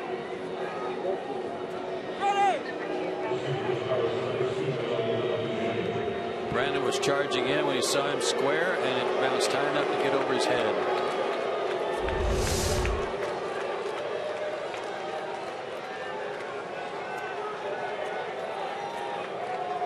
Let's see how the Padres play with Melvin Upton. Gotta figure he'd be bunting here, huh?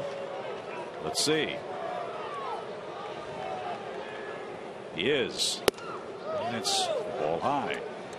The luxury for the Padres is, even if you try to give him an out, there's no guarantee that Brandon's going to throw a strike right now.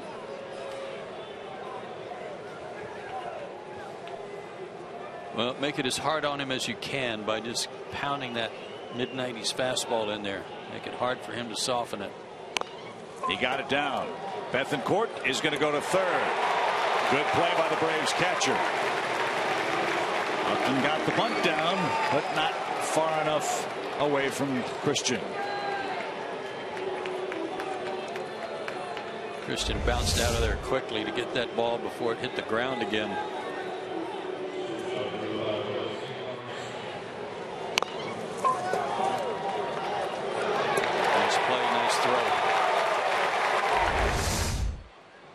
So first and second, one out for Amarista.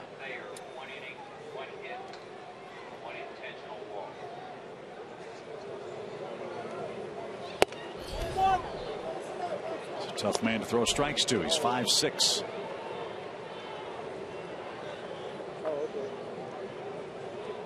One ball, no strikes.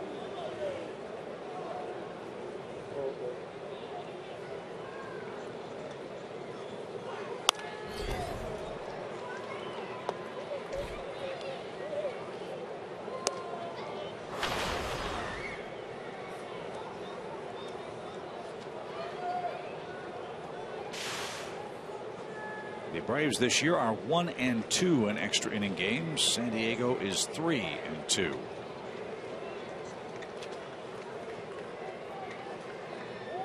We are in the 11th. That's chin high. 2 balls and a strike.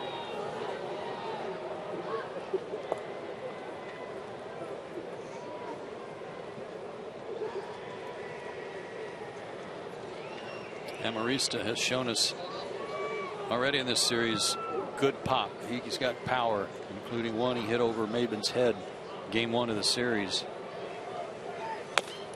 He's mad at himself for missing that pitch. 2 balls, 2 strikes.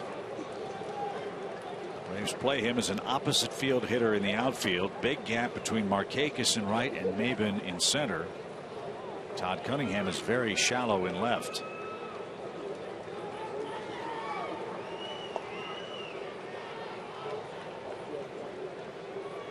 Good speed aboard for San Diego. Upton, the trailing runner at first. Pitch. The screen. Do it again.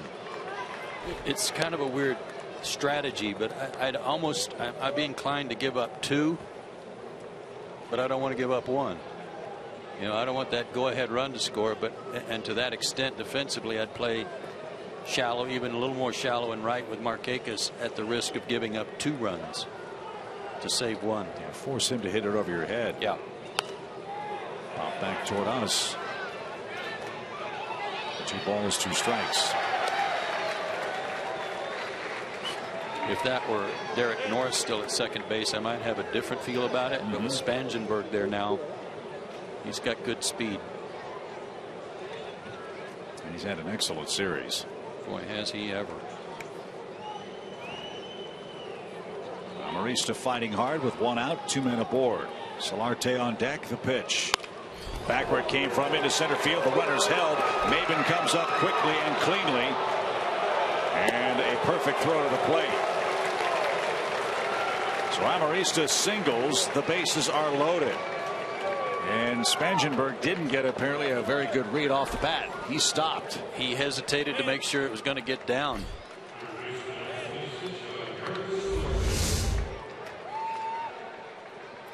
Kind of jammed him a little bit, but because the ball carried out toward the bag, he just had to turn around real quick to make sure it wasn't going to be caught. And that was a big difference. And the sniper got him at third base, but he was able to scramble back safely, and that brings Roger McDowell out. There is action in the Braves bullpen, and it is Jim Johnson. He's grabbed a baseball and has begun to throw.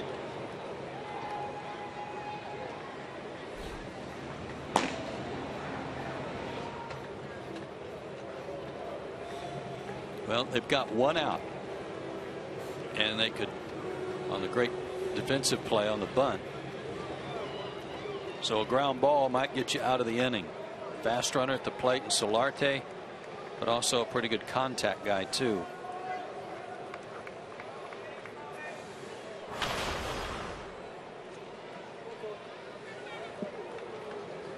His base hit back in the 8th inning was just a little bit of a flare to left.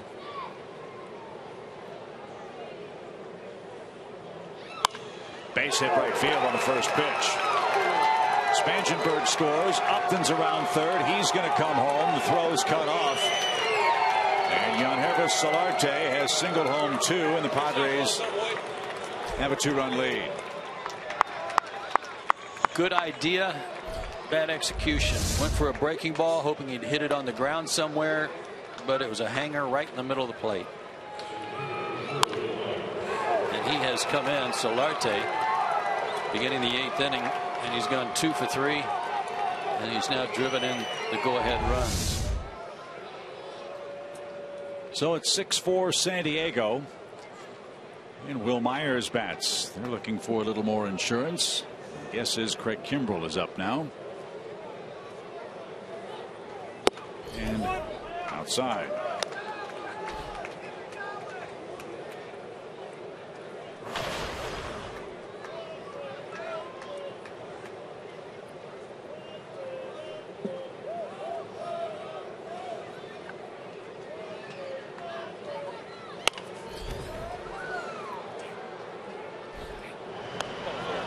Got around the leadoff walk with the double play in the 10th. Wasn't around available. Was not able to get around the leadoff walk in the 11th. And Kimbrell is getting ready for San Diego. 1 ball, 1 strike. Myers didn't get it. It's 1-2.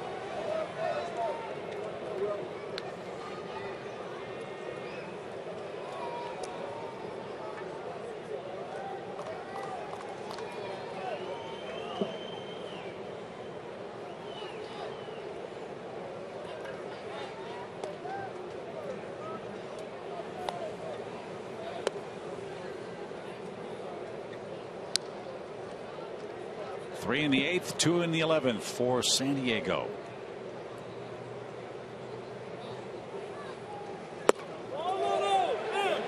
No swing.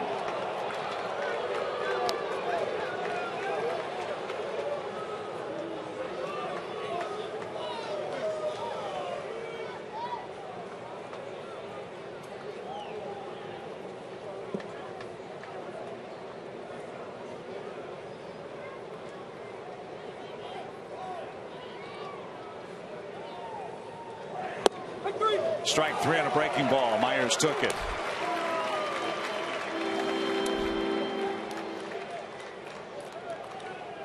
First strikeout for Brandon today. And Justin Upton is the hitter. When you come to the plate 3 times from the 8th inning on, that's usually not a good sign. No, it's not. And Upton has walked twice in his first 2 trips.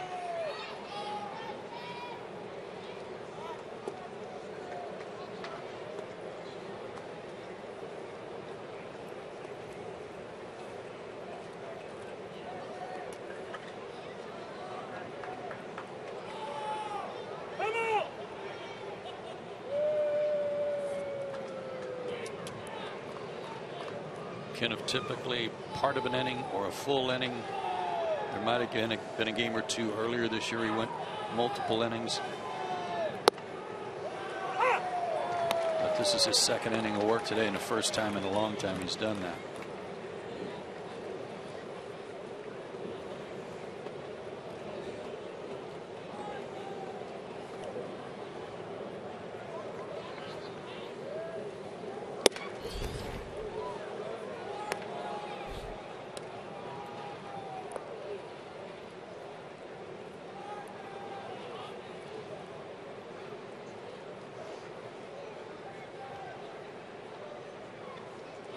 One ball, 1 strike for Justin Upton.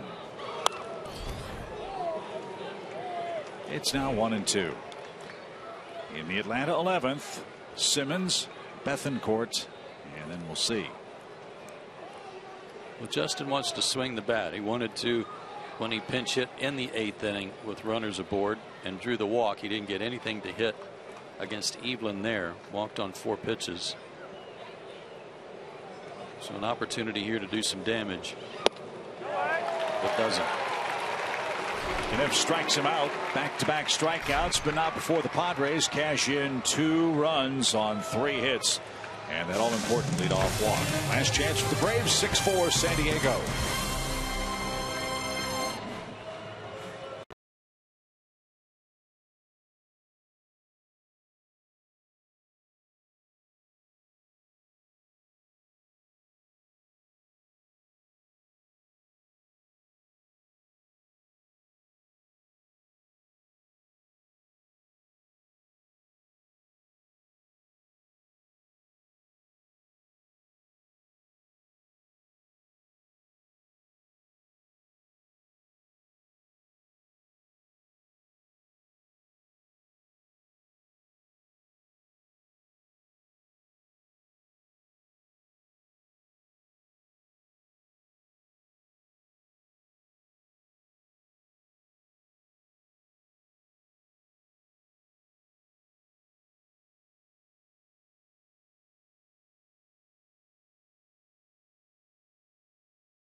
Ball game for San Diego. He already has 1 save in this series. And he's got 14 for the season for the San Diego Padres. He's got the bottom part of the order up for Atlanta. In between innings, we saw something very interesting down in the Braves bullpen. If somehow, some way, the Braves tie this game and force a 12th inning, there was more than 1 right-hander working in the Braves bullpen. And more than 1 Johnson. Yes. It wasn't just Jim, but Chris. Chris was down there too. Kimbrel got a save in game 1 in the extra inning win. Come from behind win. Here's Melvin Upton Jr. He stays in the game in center field. Kimbrel faced Pierzynski, Simmons, and Cunningham that night. 2 ground outs and a strikeout.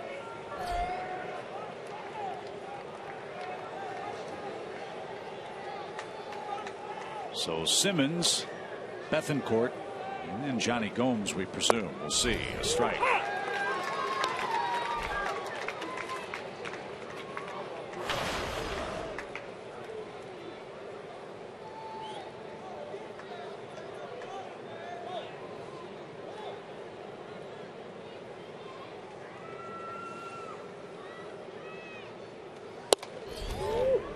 .99 and off the plate.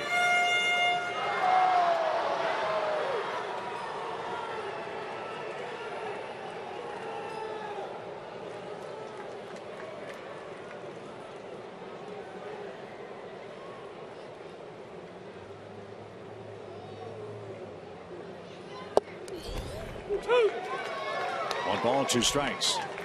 The Braves pulled a nice comeback out of the fire the other day when they scored 5 runs in the 6th inning against James Shields in his game. Atlanta won the game 6-5.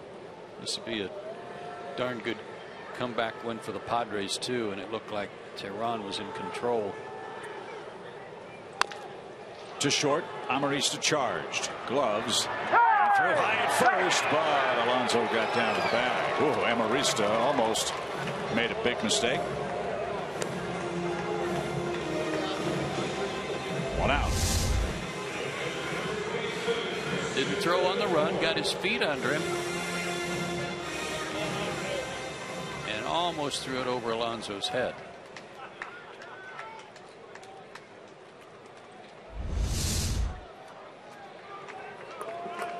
Christian Bethancourt. Well, the Braves bullpen struggled mightily today. Christian also struggled mightily defensively in that 8th inning. A passed ball and catcher's interference led to 2 San Diego runs.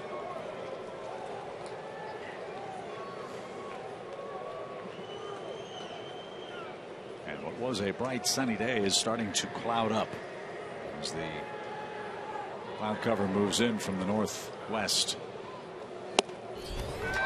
98 right on by. A ball and a strike.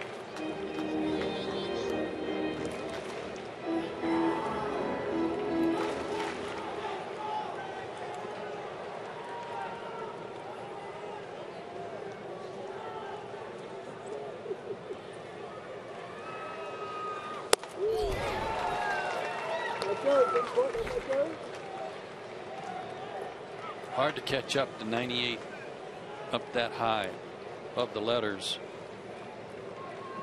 Good swing by Christian, just a little tardy.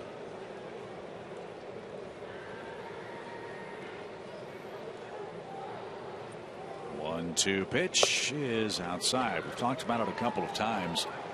Many were scratching their heads collectively around baseball when the Padres acquired Craig Kimbrell, not because he doesn't possess obvious talent, but in the last 4 years they'd only lost 9 games after 8th inning when they led.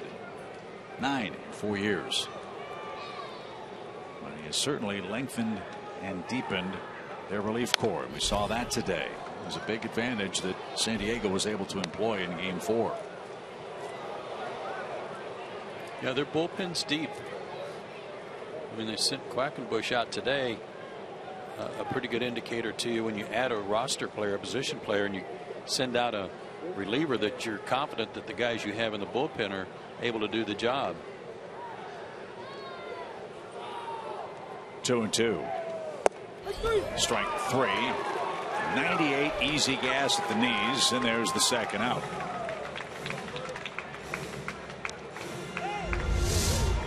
And working him up. And one right there at the bottom of the zone.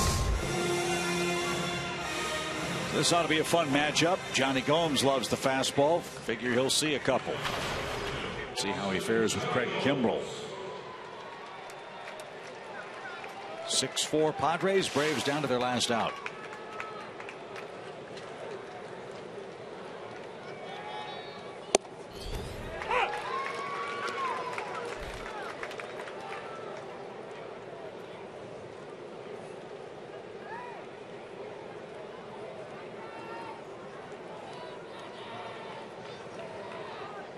Gomes' lifetime against Craig is 0 for 3. And he struck out 3 times. And he's down 0-2 here. I know that Craig has not pitched up to Craig Kimbrell type numbers for the Padres. His ERA is coming down, but it's still in the 4s. Had a couple of blown saves. But the 2 games we've seen look like vintage Kimbrell. I think he's coming around for him. And when you have a couple of bad outings early in the season as a relief pitcher, it can take you 2-3 months to get that. That's right. That's exactly right. That's why you don't really pay an awful lot of it. I don't pay a lot of attention to relievers' ERA. Save opportunities, walks, strikeouts, standard stats.